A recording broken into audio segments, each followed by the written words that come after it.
कि ब्रिटिशर्स ने जानबूझ के कांग्रेस पार्टी बनाई थी ताकि सिचुएशन उनके हिसाब से चले। पांडे नाम का एक सिपाही था, उसने भांग ज्यादा खा ली थी। अब अगर कोई भी अंग्रेज मुझे दिख गया तो उसको मैं तुरंत गोली मार दूंगा। वो गाय की हड्डी को पीस के वो आटे में मिला दे रहे हैं। कांग्रेस के जो एक्सट्रीमिस्ट लीडर थे वो गुस्सा हो जाते हैं और बात इतनी बढ़ जाती है कि उसी सेशन के बीच में एक दूसरे को जूता फेंक के मारते हैं। 120 लाशें तो सिर्फ वहां पे जो कुआं था वहीं से निकली थी। और नेताजी जुगाड़ लगा के हिटलर से भी मिलते हैं। वहां के कैंडिडेट जो होंगे वो भी मुस्लिम होंगे और वहां जो वोट डालेंगे वो भी केवल मुस्लिम ही डालेंगे। तो जिन्ना क्या करते हैं कि कांग्रेस से तो वो रिजाइन नहीं करते हैं, इसके साथ साथ मुस्लिम लीग भी ज्वाइन कर लें। गांधी जी एक नमक का ढेला उठा के अंग्रेजों को बनाए हुए लॉ को तोड़ देते हैं।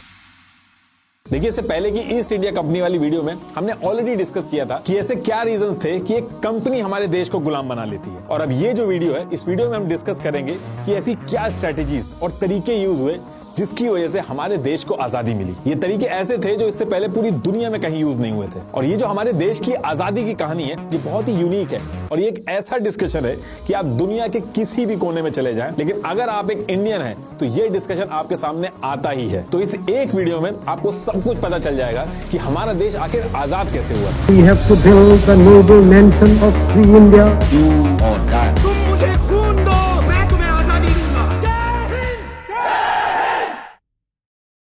तो देखिए, ईयर 1600 से ईयर 1837 तक हमने ऑलरेडी सब डिस्कस किया था कि कैसे एक कंपनी जिसका नाम ईस्ट इंडिया कंपनी था वो आई और उसने क्या क्या ट्रिक्स खेल के हमारे ऊपर रूल किया। और ईयर 1837 आने तक पूरे इंडिया के ऊपर डायरेक्टली और इनडायरेक्टली ईस्ट इंडिया कंपनी का कब्जा हो चुका था। डायरेक्टली मतलब कि वो स्टेट जहां ईस्ट इंडिया कंपनी हर एक चीज अपने हिसाब से चलाती थी, और इनडायरेक्टली मतलब कि वो स्टेट जहां ईस्ट इंडिया कंपनी राजा या फिर निजाम के साथ मिलकर रूल करती थी। तो ईयर 1837 तक ये मैप था। इस मैप में ये जो आप पिंक एरिया देख रहे हो ये डायरेक्ट ईस्ट इंडिया कंपनी के कंट्रोल में था, और ये जो येलो और ग्रीन एरिया आप देख रहे हो ये प्रिंसली स्टेट थे जो इनडायरेक्टली ईस्ट इंडिया कंपनी के साथ मिलके चल रहे थे। येलो मतलब कि हिंदू राजा रूल कर रहे थे और ग्रीन मतलब कि जो मुस्लिम निजाम जो थे वो रूल कर रहे थे।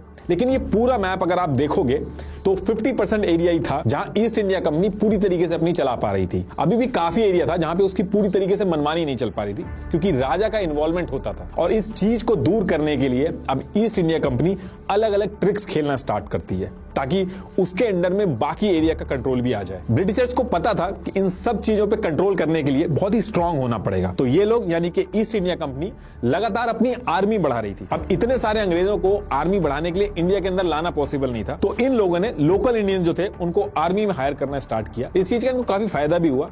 इंडिया में वैसे ही भूखमरी वगैरह बहुत ज्यादा फैली हुई थी। इंडियंस कम पैसे में ब्रिटिश आर्मी को ज्वाइन कर लेते हैं और कम पैसों में ज्यादा काम भी करते थे। दूसरी चीज ये भी थी, जो इंडियंस थे वो वहां की लोकेशन से भी बहुत ज्यादा फेमिलियर थे। अब ब्रिटिशर्स इंडियंस को हायर तो कर रहे थे अपनी जरूरत के लिए, लेकिन इनके ऊपर विश्वास नहीं था, उनको इक्वल नहीं समझते थे, उनको ये अपने से छोटा समझते थे। यही रीजन था कि जो इंडियंस थे उनको सिर्फ यानी कि सिपाही की जो पोस्ट थी वहीं तक हायर करते थे, और जो बड़ी ऑफिसर रैंक होती थी वहां पे इंडियन को अलाउ नहीं करते थे। वहां पे सिर्फ और सिर्फ गोरे रहते थे ताकि इंडियंस के हाथ में ज्यादा कुछ ना चला जाए। लेकिन ये सारी चीजें जानने के बाद भी इंडियन जो थे वो बड़ी आसानी से सिपाही की जो पोजीशन होती थी वो ज्वाइन कर लेते थे, क्योंकि सिपाही की जो पोजीशन होती थी उसको बहुत ही सिक्योर जॉब माना जाता था। क्योंकि भूखमरी वगैरह बहुत ज्यादा फैल रही थी, लोगों को खाने की दिक्कत थी। सिपाही बनने पर खाने की जो दिक्कत होती थी वो चली जाती थी। महीने में 7 से 8 रुपए अलग से मिलते थे। अब क्योंकि ये चीज ईस्ट इंडिया कंपनी और इंडियंस दोनों को सूट करती थी, तो ब्रिटिश आर्मी के अंदर अंग्रेजों से ज्यादा इंडियन सिपाही जो थे वो आ गए थे। 6:1 का रेशियो हो गया था और करीब 45,000 ब्रिटिश सोल्जर्स थे और 2,38,000 नेटिव इंडियन सोल्जर्स थे। ये जब डेटा सामने आया था तब ब्रिटिश मिलिट्री ऑफिसर ने गवर्नर जनरल डलहौजी को वार्न भी किया था कि एक तरफ तुम इतने ज्यादा किसानों को फौज में भर्ती कर रहे हो और दूसरी तरफ लैंड रिफॉर्म्स वगैरह लाके उन्हीं की जो जमीन है उसको हड़प रहे हो, तो ये लोग कभी भी भड़क गए तो बहुत बड़ी दिक्कत हो जाएगी। अच्छा, इसमें एक चीज और ध्यान रखिएगा कि ईयर 1600 से 1857 तक ईस्ट इंडिया कंपनी जो थी उसने राज किया था। ब्रिटिश गवर्नमेंट जो थी, ब्रिटिश राज, उसने नहीं किया था। ब्रिटिश गवर्नमेंट जो थी उसको 1858 में आना पड़ा था, और क्यों आना पड़ा था वो अभी आगे बताऊंगा आपको। तो देखिए, होता क्या है कि ईयर 1837 से ही ईस्ट इंडिया कंपनी पूरा कंट्रोल अपने अंडर में चाहती थी। उसको कुछ स्टेट्स में जो इनडायरेक्टली रूल करना पड़ रहा था वो भी उसको कुछ पसंद नहीं आ रहा था। तो इस चीज को सॉल्व करने का जो जिम्मा था वो 12 जनवरी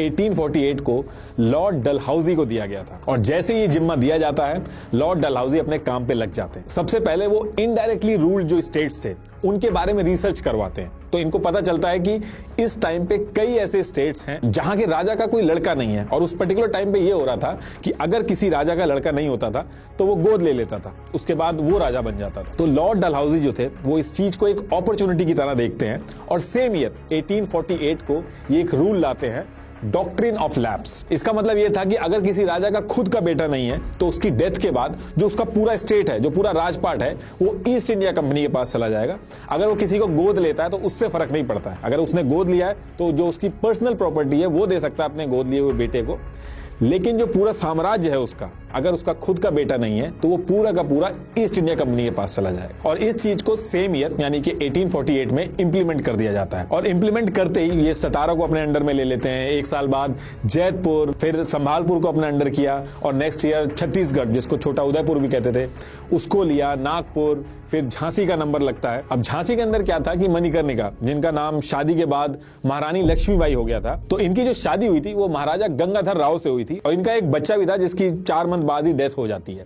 तो ये अपने जो भाई हैं उसके लड़के को गोद ले लेते हैं, और जब 1853 में महाराजा की डेथ हो जाती है तो लॉर्ड डलहौजी अपना डॉक्ट्रिन ऑफ लैप्स लगा के झांसी को अपने कंट्रोल में ले लेते हैं। और झांसी को अपने कंट्रोल में लेने के बाद रानी लक्ष्मीबाई को 60,000 रुपए की जो पेंशन थी वो हर साल देते रहते थे। तो इस पर्टिकुलर टाइम पे तो रानी लक्ष्मीबाई कुछ नहीं कहती हैं, लेकिन आगे वो दिक्कत करती हैं, अभी आएगा वो, मैं बताऊंगा आपको।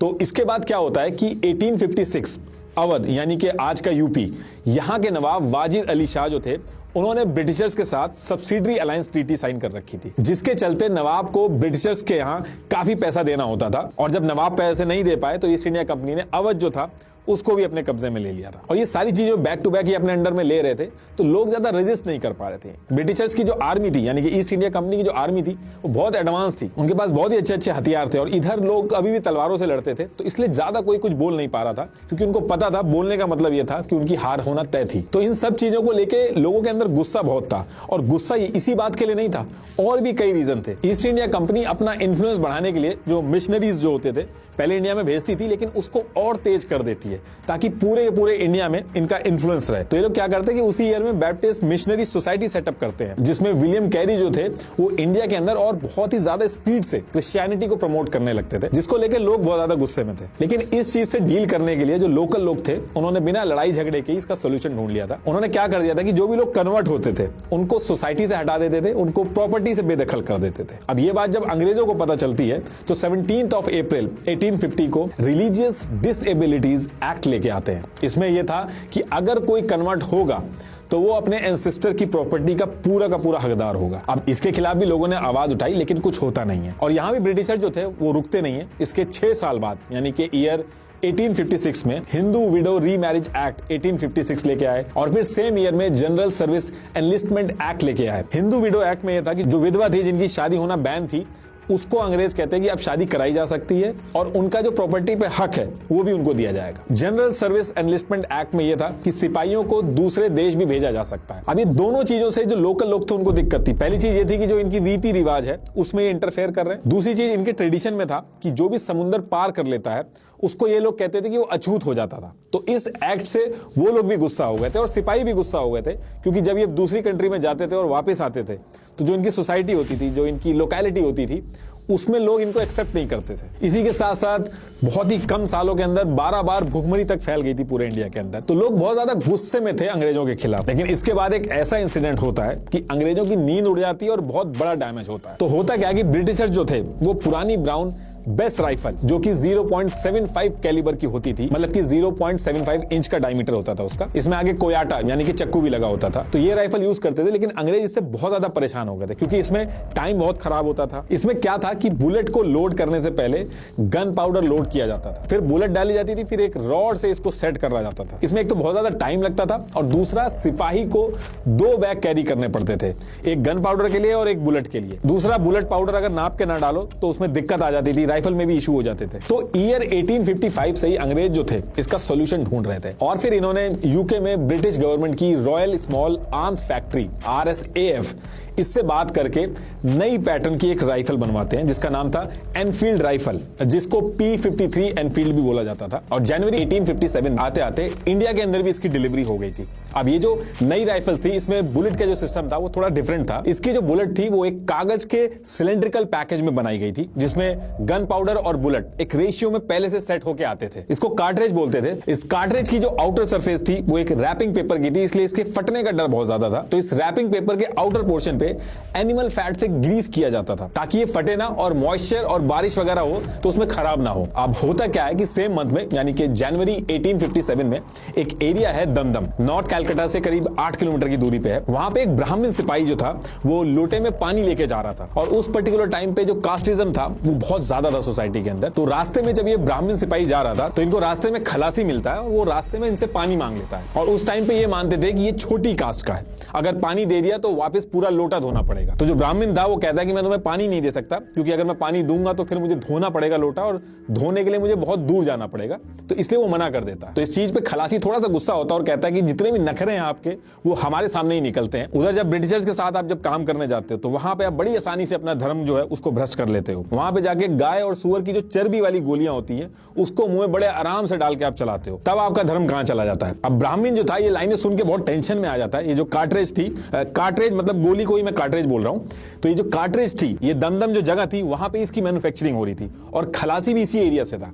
तो उसका शक जो था वो और ज्यादा यकीन में बदल गया कि शायद खलासी जो है वो सही कह रहा है। अब ये सारी चीजें सुन के जो ब्राह्मण सिपाही था वो अपनी बटालियन के पास पहुंचता है और अपने सैनिकों के ग्रुप में बताता है कि ये जो मुंह से काट काट के आप गोली चला रहे हो ये गाय और सुअर की चर्बी से बनी है। अब ये लाइन सुन के हिंदू और मुस्लिम जो दोनों थे वो बहुत ज्यादा परेशानी में आ जाते हैं क्योंकि ये चीज ऐसी थी कि जो इनकी धर्म की मान्यताएं थी वो तो खराब होती होती, उसके साथ साथ जो सोसाइटी है, जो लोकेलिटी जहां ये रहते हैं वहां से भी इनको निकाल दिया जाएगा। इसलिए ये लोग डिसाइड करते हैं कि ये चीज हम कर नहीं सकते और इसके लिए कुछ ना कुछ तो करना पड़ेगा। तो इनकी जो रेजिमेंट थी वो 34th बंगाल नेटिव इन्फेंट्री, ये कैलकाटा से करीब 24 किलोमीटर की दूरी पे बराकपुर के कैंटोनमेंट में थी। अब इसके बाद ये लोग अपने ऑफिसर्स के पास जाके बहुत ज्यादा हल्ला करते हैं। उस टाइम के इनके कमांडिंग जनरल जो थे हेयर से वो ऊपर लेटर भेज देते हैं कि यहाँ पे सिचुएशन थोड़ी खराब हो रही है। तो उसके बाद जितने भी अंग्रेज ऑफिसर थे ये मीटिंग करके ये डिसाइड करते हैं कि जितने भी सिपाही हैं ये गुस्से में, तो इनका अगर गुस्सा शांत करना है तो इसमें एक चीज की जा सकती है कि इनको कार्ट्रिज जो है वो इनको डायरेक्ट दे देते हैं, ये खुद ग्रीस लगाएंगे तो इनको शक नहीं होगा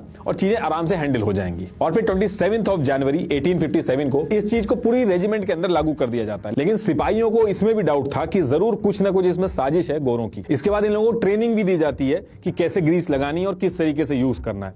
लेकिन उसके बाद भी ये जो सिपाही थे ये मानते नहीं है। वो कहते हैं कि ये जो कार्ट्रिज के ऊपर कागज लगा हुआ है ये भी अलग तरीके से शाइन कर रहा है और कुछ लोगों ने उसको जला के भी देखा और ये कहा कि इसमें स्मेल आ रही है। तो उनका शक था कि अभी भी इसमें ये जो कागज है इसमें भी ये चर्बी मिला के दे रहे हैं। और जब ये सारी चीजें होने लगी तो ब्रिटिशर्स ने कहा कि एक काम आप ये कर सकते हैं कि इसको आप हाथ से तोड़ लीजिए, मुंह से मत तोड़िए।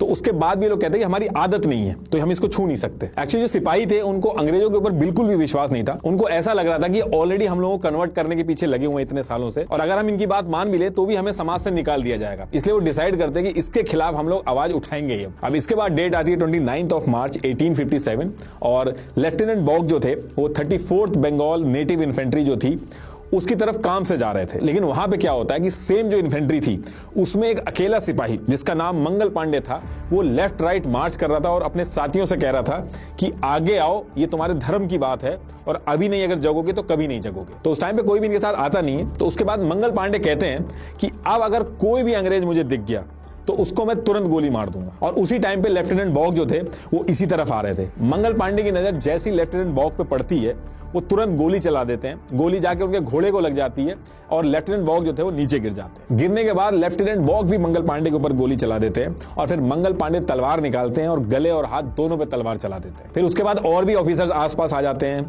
वो बाकी जो बटालियन थी जो इंडियन सिपाही थे उनको कहते हैं कि जाके मंगल पांडे को पकड़ो, लेकिन कोई आगे नहीं बढ़ता है। उसके बाद वो धमकी देते हैं कि अगर कोई आगे नहीं बढ़ा और जाके मंगल पांडे को नहीं पकड़ा तो वो उस पर गोली चला देंगे। उसी टाइम पे मंगल पांडे को जैसे ही लगता है कि वो पकड़े जाने वाले हैं वो अपने ऊपर भी गोली चलाने की कोशिश करते हैं, लेकिन वो जो गोली थी वो मिस हो जाती है और फिर सिपाही जो थे वो मंगल पांडे को पकड़ लेते हैं। पहले उनको हॉस्पिटल ले जाया जाता है और फिर उसके बाद उनको जेल ले जाया जाता है। और फिर आगे चल के 8 अप्रैल 1857 को मंगल पांडे को फांसी की सजा सुना दी जाती है। मंगल पांडे इंडिया के पहले शहीद थे जिन्होंने अंग्रेजों पे अकेले अटैक कर दिया था। लेकिन ब्रिटिशर इसको अटैक नहीं मानते। वो कहते हैं कि मंगल पांडे नाम का एक सिपाही था, उसने भांग ज्यादा खा ली थी इसलिए ऐसा किया। और क्योंकि जो इंडियन सिपाही थे उन्होंने जो अंग्रेज थे उनके ऑर्डर नहीं माने थे मंगल पांडे को पकड़ने के लिए, तो ये जो सिपाही थे पूरी बटालियन जो थी इसके ऊपर भी केस चलता है। पूरी की पूरी 34th बंगाल नेटिव इन्फेंट्री जो थी उसको भी हटा दिया जाता है। देखिए, मंगल पांडे की तरह और भी बहुत सारे फ्रीडम फाइटर्स ने इंडिया की फ्रीडम के लिए अपनी लाइफ सेक्रीफाइस की। जैसे सुभाष चंद्र बोस की आईएनए का कंट्रीब्यूशन इस स्ट्रगल में काफी बड़ा रहा है। मैं आपको कुक्कू एफएम पे अवेलेबल एक बहुत ही अच्छी ऑडियो बुक सजेस्ट करना चाहूंगा, जिसको सुन के आप सुभाष चंद्र बोस जी के बारे में काफी कुछ जान पाओगे। यह ऑडियो बुक है आजाद हिंद सरकार, dream of a warrior. Audio book में बताया गया है कि इंडिपेंडेंस से पहले भी इंडिया से कई हजार मीलों दूर कैसे सरकार ने खुद की आर्मी, बैंक और गवर्नमेंट बनाई थी। ऑडियो बुक्स को आप कभी भी कुछ लेजरली एक्टिविटीज जैसे कुकिंग, ट्रैवलिंग, गार्डनिंग ये सब करते हुए सुन सकते हैं। और ये ऑडियो बुक सुनने की हॉबी आपका स्क्रीन टाइम कम करने में भी हेल्प करती है। कुक्कू एफएम इंडिया का सबसे बड़ा ऑडियो लर्निंग प्लेटफॉर्म है, जहां क्राइम, थ्रिलर, बायोग्राफी जैसी कई जॉनरा की ऑडियो बुक्स और ऑडियो शोज अवेलेबल हैं। मेरा exclusive coupon code NR50 use करके आप कुक्कू एफएम का फर्स्ट मंथ का सब्सक्रिप्शन 50% डिस्काउंट में एंजॉय कर सकते हैं, यानी कि 10,000 से ज्यादा ऑडियो बुक्स सिर्फ 49 रुपीज में। To download, sharing the link in the description. अभी जाके डाउनलोड करें। तो टॉपिक पे वापस आते हैं। अब जब ऐसा होता है और ये जो आर्मी के लोग थे अपने अपने स्टेट्स में पहुंचते हैं और ये सारी कहानी बताते हैं, तो पूरे इंडिया में इसका इंपैक्ट पड़ता है। और धीरे धीरे जो कार्ट्रिज वाली कहानी थी, हर तरफ इसके बारे में बात होने लगती है।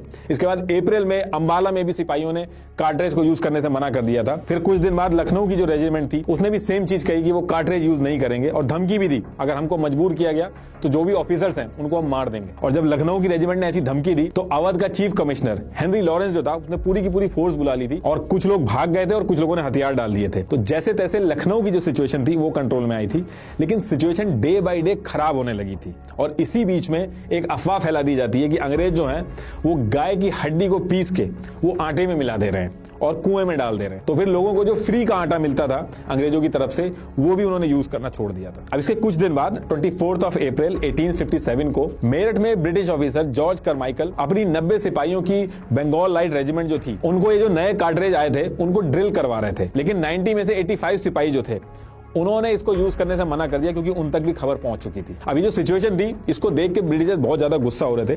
तो इसके सॉल्यूशन के लिए इन्होंने क्या किया, ये जो लोग थे जो मना कर रहे थे कि हम कार्ट्रिज नहीं यूज करेंगे, भरे ग्राउंड में इनको बुलाया गया, इनका कोर्ट मार्शल किया गया। कई सारे इंडियंस, अंग्रेज और इनके दोस्त वगैरह सब वहां पे थे। सबके सामने पीछे से इनकी शर्ट फाड़ी जाती है, हथियार छीने जाते हैं और उनको 10-10 साल की सजा सुना के जेल में बंद कर दिया जाता है। अब ये सारी चीजें इनके जो साथी थे वहीं पे खड़े होकर देख रहे थे और उनको भी बहुत ज्यादा गुस्सा आ रहा था। अंग्रेज ये जो पूरा इवेंट इन्होंने कराया था इसको ऐसे दिखा रहे थे, एक मिसाल की तरह इसको दिखा रहे थे ताकि दोबारा ऐसा ना हो। लेकिन यहीं से इनसे एक गलती हो गई थी, क्योंकि यहां पे सारी लिमिट क्रॉस हो गई थी।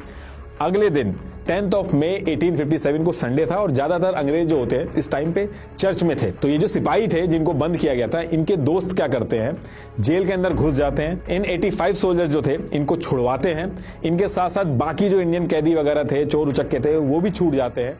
पूरे के पूरे जेल में आग लगा देते हैं। जो भी अंग्रेज ऑफिसर वहां पे था उनके गले काट देते हैं। बहुत ज्यादा मारकाट होती है और जितना भी गोला बारूद था वो सारा कुछ उठाते हैं और वहां से निकल जाते हैं। अब यहां से ये सारी चीजें ये लोग कर तो आए थे, लेकिन इनको पता था कि जो ब्रिटिशर्स हैं वो इनको छोड़ेंगे नहीं। इसलिए ये लोग जेल से निकलने के बाद तुरंत प्लान बनाते हैं दिल्ली की तरफ जाने का। रात में ये लोग निकल जाते हैं और अगले दिन यानी 11 मई 1857 को मॉर्निंग में ये लोग दिल्ली पहुंच जाते हैं। अब दिल्ली जब पहुंचते हैं वहां पे ऑलरेडी इंडियन सिपाही थे, वहां उनकी ड्यूटी लगी हुई थी।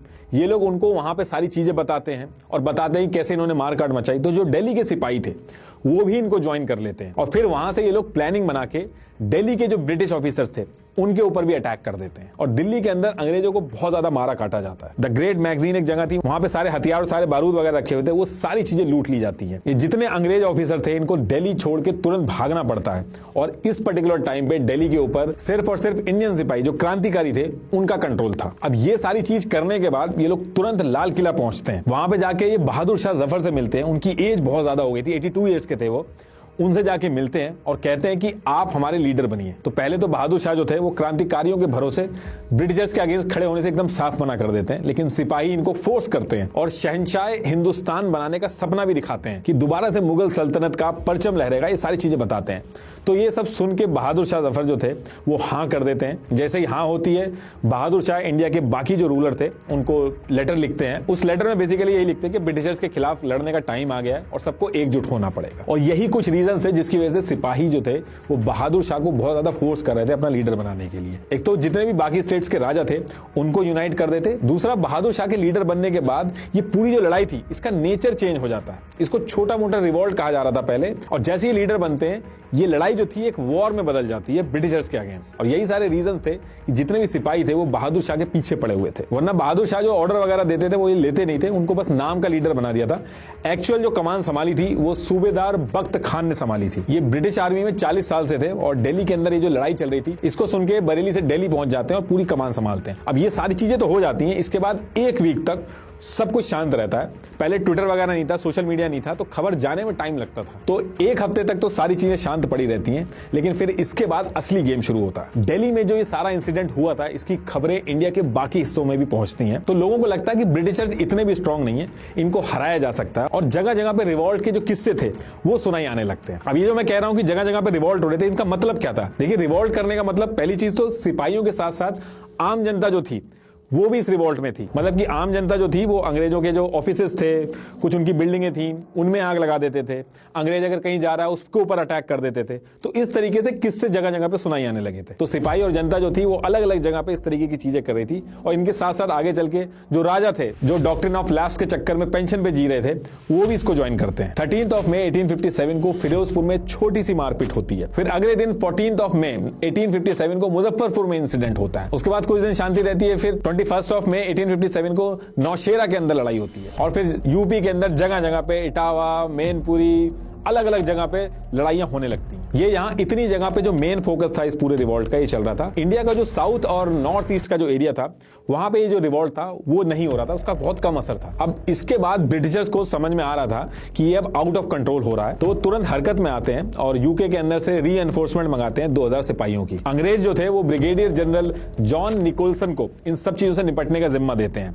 सबसे पहले ये यूपी को टारगेट करते हैं और उसके बाद इनको जिम्मा दिया जाता है कि दिल्ली के अंदर ये सब चीजों की जड़ बैठी हुई है, दिल्ली के अंदर जाओ और इस चीजों को खत्म करो। ब्रिगेडियर जनरल जॉन निकोलसन जो थे वो फौज लेकर दिल्ली की तरफ बढ़ते हैं। तो 25 अगस्त 1857 को रास्ते में नजफगढ़ पड़ता है। यहाँ क्रांतिकारियों की अंग्रेजों से काफी देर तक लड़ाई होती है और अंग्रेज इसमें जीत भी जाते हैं। इसके बाद ये लोग कश्मीरी गेट पे पहुंचते हैं। यहाँ पे जो ब्रिगेडियर जनरल थे जॉन निकोलसन, उनको गोली मार दी जाती है। फिर उनके जो जूनियर थे विलियम हॉटसन, वो मोर्चा संभालते हैं। दिल्ली में पहुंचने के बाद ब्रिटिशर जो थे वो बहादुर शाह के दोनों बेटे और एक पोते को मार देते हैं और 21 सितंबर 1857 को दोबारा से दिल्ली के ऊपर कब्जा कर लेते हैं। और बहादुर शाह जफर जो थे उनको लाइफ टाइम सजा सुना दी जाती है। उनकी जो वाइफ थी जीनत महल, उनके साथ उनको रंगून की जेल में भेज दिया जाता है। जब इधर ये सारी चीजें हो रही थी तो सेम टाइम पे झांसी जो था वहां पे अंग्रेजों का कंट्रोल था और रानी लक्ष्मीबाई जो थी उनको पेंशन दी जा रही थी, उनका कंट्रोल नहीं था।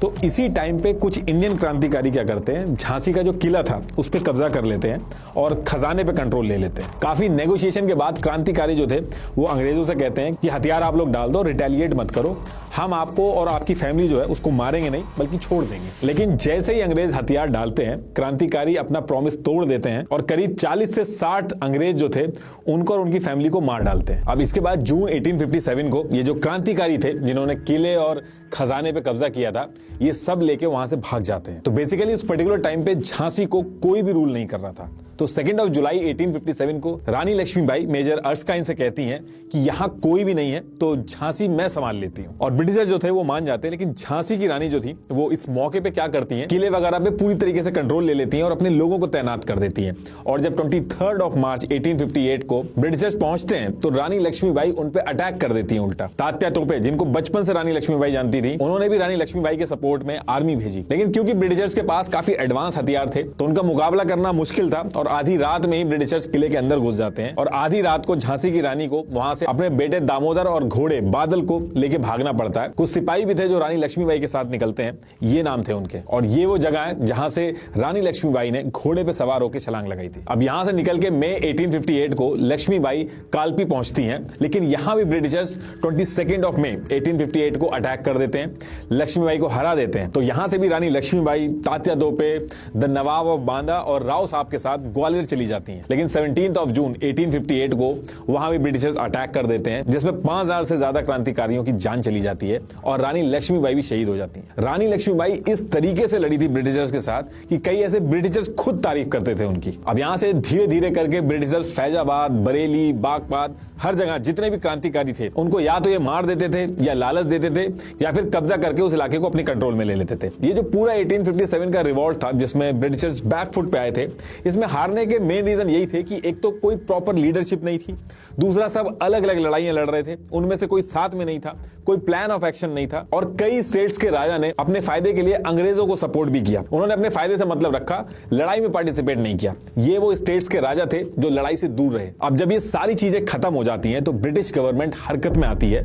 ये जो ईस्ट इंडिया कंपनी, जिसको यूके में बैठ के कई सारे शेयर होल्डर्स जो थे, जिनको कोर्ट ऑफ डायरेक्टर बोला जाता था, वो कंट्रोल करते थे, सारा का सारा जो जिम्मा था या फिर जो सारा ब्लेम गेम था, British government east India company के ऊपर डाल देती है और खुद कंट्रोल ले लेती है इंडिया के ऊपर। 2 अगस्त 1858 को ब्रिटिश गवर्नमेंट यूके की पार्लियामेंट के अंदर government of India act of 1858 लेके आती है और इस दिन से ईस्ट इंडिया कंपनी इंडिया से बाहर चली जाती है। अब ब्रिटिश गवर्नमेंट इंडिया को कंट्रोल करती है, जिसको ब्रिटिश राज भी बोला जाता है। अभी जो अंग्रेज थे, इन्होंने ये रिवॉल्ट जो था वो रोक तो दिया था, लेकिन इस रिवॉल्ट ने ब्रिटिशर्स को हिला के रख दिया था। तो दोबारा से ऐसा ना हो और इंडियंस का जो गुस्सा है उनको खुश करने के लिए कई सारे लीगल, एडमिनिस्ट्रेटिव और कॉन्स्टिट्यूशन वगैरह में कई सारे पॉजिटिव चेंजेस लाए गए और ऐसे रूल जो ब्रिटिशर्स को फेवर करते थे उनको हल्का किया गया। जैसे कि ये डॉक्ट्रिन ऑफ लैप्स वगैरह था, इस सबको खत्म कर दिया जाता है। लैंड वगैरह जो थे उसमें भी पॉजिटिव रिफॉर्म्स किए जाते हैं। लेकिन इसके बाद भी जो इंडियंस थे उनको यकीन नहीं था, उनका भरोसा उठ चुका था ब्रिटिश गवर्नमेंट से। तो government of India act of 1858 के तहत ये जो रूल्स वगैरह लाए थे ब्रिटिशर्स, इंडियंस को इसके ऊपर यकीन हो जाए और वो इस चीज पे बिलीव करें कि वो उनके हक के लिए बात करेंगे, इक्वालिटी रखेंगे। इसके लिए 1 नवंबर 1858 को लॉर्ड कैनिंग क्वीन विक्टोरिया की proclamation for the better government of India को अनाउंस करते हैं। इसका इतना मतलब था कि क्वीन खुद ये श्योरिटी देती हैं कि अब रिलीजियस भावनाओं को ध्यान में रखा जाएगा, डिस्क्रिमिनेशन नहीं होगा और इंडिया के अंदर सबको इक्वली ट्रीट किया जाएगा। हर एक चीज, कॉन्स्टिट्यूशन हो या कोई लॉ हो, फेयर तरीके से फॉलो होगा। अब ऑन पेपर पे तो ये सारी चीजें कर दी गई थी, लेकिन ग्राउंड पे ऐसा नहीं था। अंग्रेज जो थे, जो इंडिया के अंदर आते थे, वो इंडियंस को छोटा समझते थे। कोई भी अंग्रेज जो था वो इंडिया में आके रहना नहीं चाहता था। उनका बस इतना ही मतलब था कि इंडिया के अंदर आए वो और उनके रिसोर्सेज ले और यूके में ट्रांसफर कर दें। इसी टाइम पे एक और इशू चल रहा था जो आगे चल के काफी दिक्कत करता है। तो क्या हो रहा था कि ब्रिटिशर जो थे उन्होंने प्लांटर्स रखे हुए थे। ये एक पोस्ट बना के रखी हुई थी जिसमें यह था कि किसानों के लिए इनको अपॉइंट कर दिया जाता था। मतलब ये जो प्लांटर्स हैं ये बताएंगे कि किस चीज की फसल तैयार होगी। ये प्लांटर्स लिटरली एक लाठी रखते थे, अगर उनकी कोई बात नहीं मानता था तो लाठी से पिटाई होती थी उसकी। अब इंडिया के बाहर के मार्केट में क्या था कि ब्लू डाई, इंडिगो, जिससे कपड़े वगैरह कलर होते हैं, उसकी डिमांड बहुत ज्यादा थी और इससे बहुत मोटा पैसा भी बनता था। तो ब्रिटिशर्स ने ये जो प्लांटर्स बैठाए हुए थे, ये किसानों को जबरदस्ती इंडिगो की खेती करवाते थे, प्रेशर बनाते थे इनसे। इन्होंने ऐसा रूल बना दिया था कि एक किसान के पास जितनी भी जमीन है उसका 25% एरिया पे इंडिगो की खेती करना कंपलसरी कर दिया था। लेकिन किसान जो थे वो इसकी खेती करना बिल्कुल नहीं चाहते थे। एक तो अंग्रेज जो थे वो सारा पैसा अपने पास रख लेते थे, तो जो किसान था उसके पास इतना कोई खास पैसे का बेनिफिट नहीं होता था। दूसरी चीज, इंडिगो की खेती करने से जो जमीन थी उसकी प्रोडक्टिविटी खराब होती थी और इंडिगो एक कैश क्रॉप थी, यानी कि इसको खाया नहीं जा सकता था। किसान गेहूं वगैरह पे ज्यादा फोकस करते थे ताकि भूखे ना मरे। अब ये जो चीज चल रही थी, इसको लेके फरवरी 1859 को वेस्ट बंगाल के नादिया डिस्ट्रिक्ट में कुछ किसान ग्रुप बना के ये जो सारी चीजें करवाई जा रही थी, जबरदस्ती इंडिगो की खेती करवाई जा रही थी, इसके लिए मना कर देते हैं। और ये जो पूरा ग्रुप बना के रिवॉल्ट कर रहे थे, इसको लीड कर रहे थे दिगंबर बिश्वास और विष्णु बिश्वास। तो ये जो ग्रुप बना के एक छोटा सा रिवॉल्ट करते हैं, इसका इंपैक्ट पड़ता है। ब्रिटिशर्स इनको काफी मारते पीटते हैं, लेकिन उसका कोई भी असर नहीं पड़ता है और थक हार के ब्रिटिशर थोड़े टाइम बाद इस रूल को हटा देते हैं, जिससे किसानों को थोड़ी सी रियायत मिल जाती है। अभी आगे जब गांधी जी की एंट्री होगी तब आपको ये समझ में आएगा कि ये स्टोरी मैंने अभी यहाँ पे क्यों बताई है। तो अभी आप थोड़ा सा वेट करिए। अब देखिए, इस टाइम तक अंग्रेजों ने क्या किया था कि अपने काम वगैरह में इंग्लिश में दिक्कत ना आए तो लोगों को इंग्लिश सिखाई, एजुकेशन वगैरह करवाई, कम्युनिकेशन, ट्रांसपोर्ट जैसे रेलवे हो गया, टेलीग्राम हो गया, ये सब इंप्लीमेंट किया ताकि उनका काम ना रुके, वो और तेजी से आगे बढ़े। न्यूज़पेपर का जो सर्कुलेशन का जो प्रोसेस था उसको भी बहुत तेज किया। तो ये जो टाइम था, इस पर्टिकुलर टाइम पे जो लोगों का कम्युनिकेशन था बहुत ही फास्ट हो गया था। इस टाइम पे ऐसा नहीं था कि एक कोने में क्या हो रहा है दूसरे कोने वाले को पता नहीं रहता था। अगर कोई बात भी होती थी, कोई प्लानिंग करनी होती थी, तो लोग बहुत ही वेल कोऑर्डिनेटेड होके काम करना स्टार्ट कर देते थे। सेमिनार वगैरह करना हो तो बहुत आसानी रहती थी उनके लिए। और इस टाइम पे कई इंडियन मिडिल क्लास के जो लोग थे वो पढ़ने लिखने लगे थे, पढ़ाई की वजह से यूके वगैरह जाने लगे थे। तो उन्होंने ऑब्जर्व किया कि यूके के अंदर जो डेमोक्रेसी है, जो इक्वालिटी है, वो इंडिया से काफी अलग है। इंडिया के अंदर जो ब्रिटिशर्स थे वो छोटा समझते थे इंडियंस को। तो ये वो टाइम था जहां पे कई सारे इंडियन पढ़े लिखे लोगों ने इक्वालिटी, डिस्क्रिमिनेशन, ये सारे जो मुद्दे थे इनकी बातें उठाना चालू करी। वरना इससे पहले तो इंडियंस को यही लगता था कि कोई ना कोई तो उन पे राज करेगा ही करेगा, वरना वो काम नहीं कर पाएंगे। और वो जो गरीब थे उसमें भी वो अपनी गलती मानते थे कि वो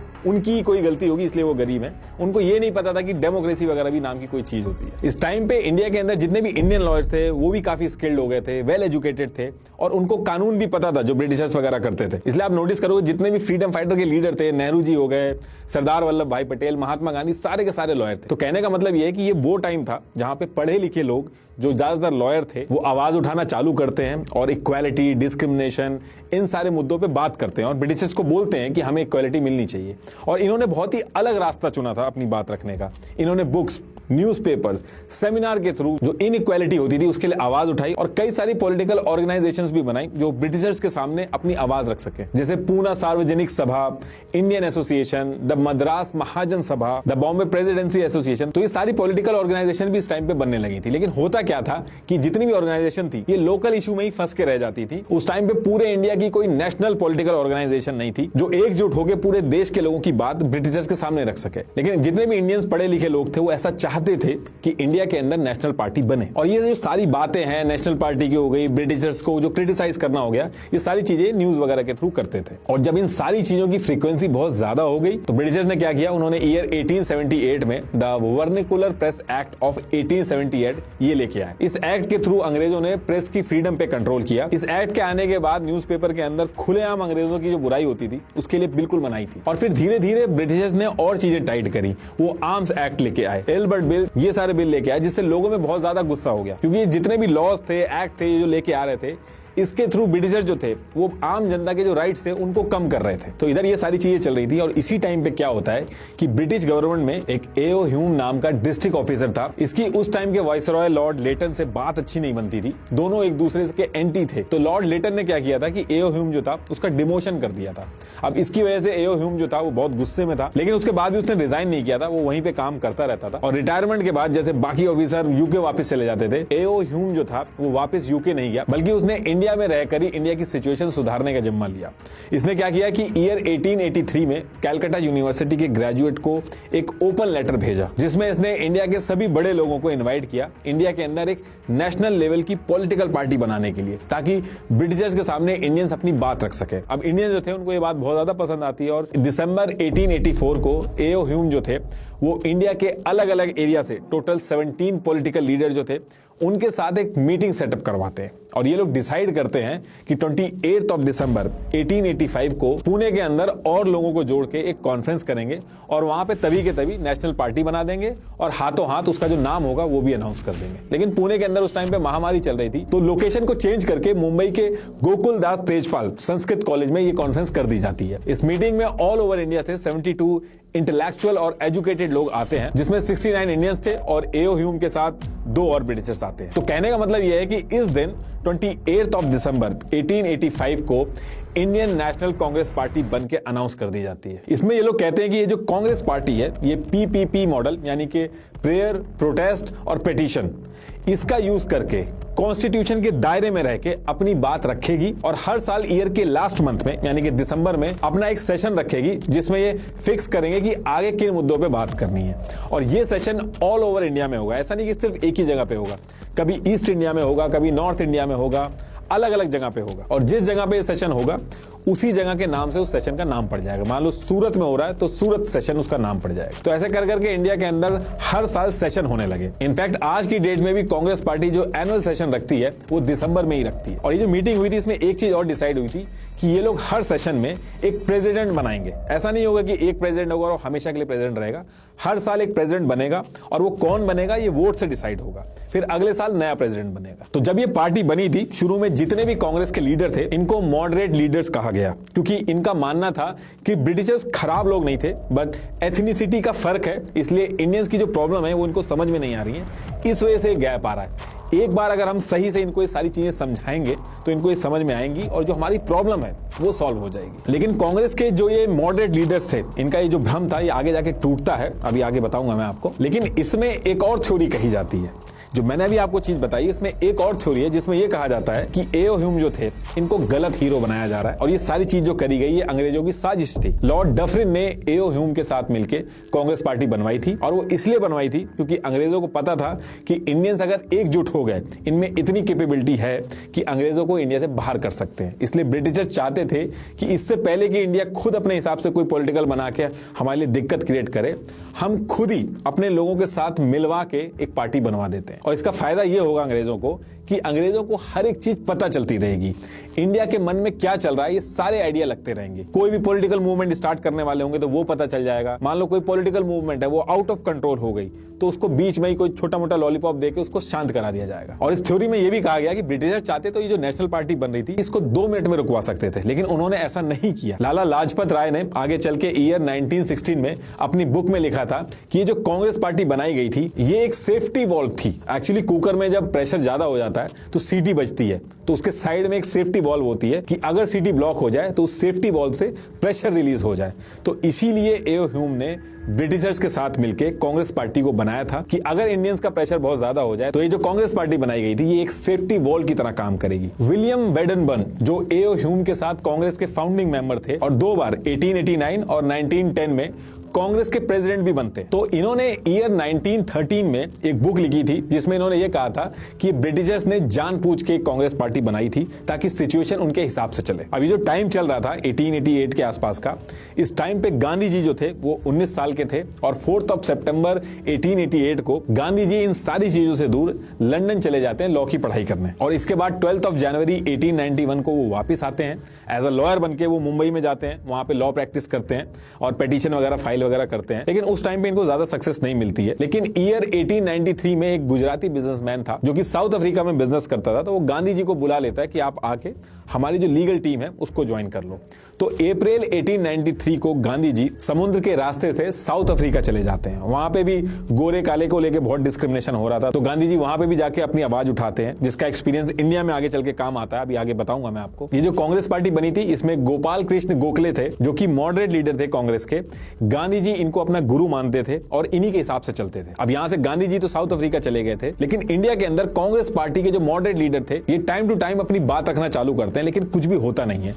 अंग्रेज पे इस पे ज्यादा कुछ भी फर्क नहीं पड़ता है। कांग्रेस के जो मॉडरेट लीडर्स थे ये जो राइट्स वगैरह लेने की बात कर रहे थे, उल्टा जो राइट्स थे ऑलरेडी उनको भी नए नए एक्ट पास करके छीन लिया जा रहा था। और ईयर 1896 से 1900 के बीच में भूखमरी अलग से फैल जाती है जिसमें 90 लाख से ज्यादा लोगों की जान चली जाती है। अब ये सारी चीजें जो चल रही थी, यहां से कांग्रेस पार्टी के अंदर भी कुछ यंग लीडर्स थे जैसे लाला लाजपत राय। ये कहने लगे कि ये जो कांग्रेस के लीडर कर रहे हैं इससे अंग्रेजों के कान पे जू तक नहीं रेंग रही है, तो जो तरीका यूज किया जा रहा है ये एक फ्लॉप तरीका है। तो कांग्रेस के अंदर एक ऐसा ग्रुप भी बन गया था जो ये मॉडरेट लीडर्स जो तरीके अपना रहे थे उनसे खुश नहीं था। ये जो ग्रुप बना था इनके लीडर्स को एक्सट्रीम लीडर कहा जाता था। ऐसा नहीं था कि ये गोली वगैरह चला रहे थे, बस इनका ये मानना था कि कॉन्स्टिट्यूशन के दायरे में रहकर जो हम ये सारी चीजें कर रहे हैं इससे कुछ होगा नहीं, थोड़ा एग्रेशन करना जरूरी है। तो ये जो टाइम था यहां से कांग्रेस के अंदर 2 ग्रुप्स हो गए थे जिनको आपने सुना होगा, नरम दल और गरम दल। अभी जो नरम दल और गरम दल के बीच की जो जद्दोजहद चल रही थी कांग्रेस के अंदर, इसके कुछ ही दिन बाद ब्रिटिशर्स कुछ ऐसा स्टेप लेते हैं जिसकी वजह से पूरी कांग्रेस में उथल पुथल हो जाती है। होता क्या है कि ईयर 1903 में वाइसरॉय लॉर्ड कर्जन ने देखा कि इंडियंस काफी एकजुट होकर आ रहे हैं, न्यूज में भी बहुत कुछ लिखा जा रहा है, तो इन्होंने डिवाइड एंड रूल का जो फॉर्मूला था उस पर्टिकुलर स्टेज से अप्लाई करना चालू किया। तो इन्होंने ब्रिटिश गवर्नमेंट को कहा कि ये जो बंगाल है इसको 2 पार्ट में कर दो, जो मुस्लिम वाला एरिया उसको एकदम अलग कर दो। अब इसके पीछे जो अंग्रेजों ने रीजन दिए थे पब्लिकली, उसमें ये कहा था कि गुड गवर्नेंस वगैरह ये सारे रीजन दिए थे, लेकिन एक्चुअल में इन्होंने हिंदू मुस्लिम में फूट डलवानी थी, इस वजह से डिसीजन लिया गया था। तो इधर ये प्रपोजल दिया जाता और इसके 2 साल बाद यानी कि 19 जुलाई 1905 को ये पार्टीशन का प्रपोजल एक्सेप्ट हो जाता है कि अब बंगाल जो है इसको डिवाइड कर दिया जाएगा। और उस टाइम का बंगाल जो था वो बहुत बड़ा था, उसमें आज की डेट का बिहार, ओडिशा, आसाम ये सारा आता था और पॉपुलेशन भी बहुत ज्यादा थी। इस पर्टिकुलर टाइम पे जो हिंदू मुस्लिम फूट पड़ी थी उसका असर आज की डेट तक आपको दिखेगा। ये जो डिवाइड हुआ था इसमें बहुत सारे इशू थे, बंगाली ही बंगाल के अंदर माइनॉरिटी बन गए थे, तो लोगों में बहुत ज्यादा गुस्सा आ गया था। तो 19 जुलाई को बंगाल का ये जो डिवाइड है इसको अनाउंस किया जाता है। बंगाल के अंदर भीड़ और मीटिंग होना सब कुछ स्टार्ट हो जाता है। 7 अगस्त 1905 को कलकत्ता टाउन हॉल में सारे लोग इकट्ठा हो जाते हैं और सारे लोग डिसाइड करते हैं कि ये जो ब्रिटिशर्स हैं ये कुछ ज्यादा ही कर रहे हैं, अब इसका हमें जवाब देना होगा। तो ये लोग डिसाइड करते हैं कि जो अंग्रेजों की जान है ये प्रॉफिट में है और हम इसी पे ही अटैक करेंगे, इनके सामान को बॉयकॉट करेंगे, स्वदेशी प्रोडक्ट जो होंगे इंडिया के अंदर जो खुद इंडियंस बनाते हैं सिर्फ वही यूज करेंगे। और ये जो पूरा मूवमेंट स्टार्ट किया गया इसको नाम दिया गया स्वदेशी मूवमेंट।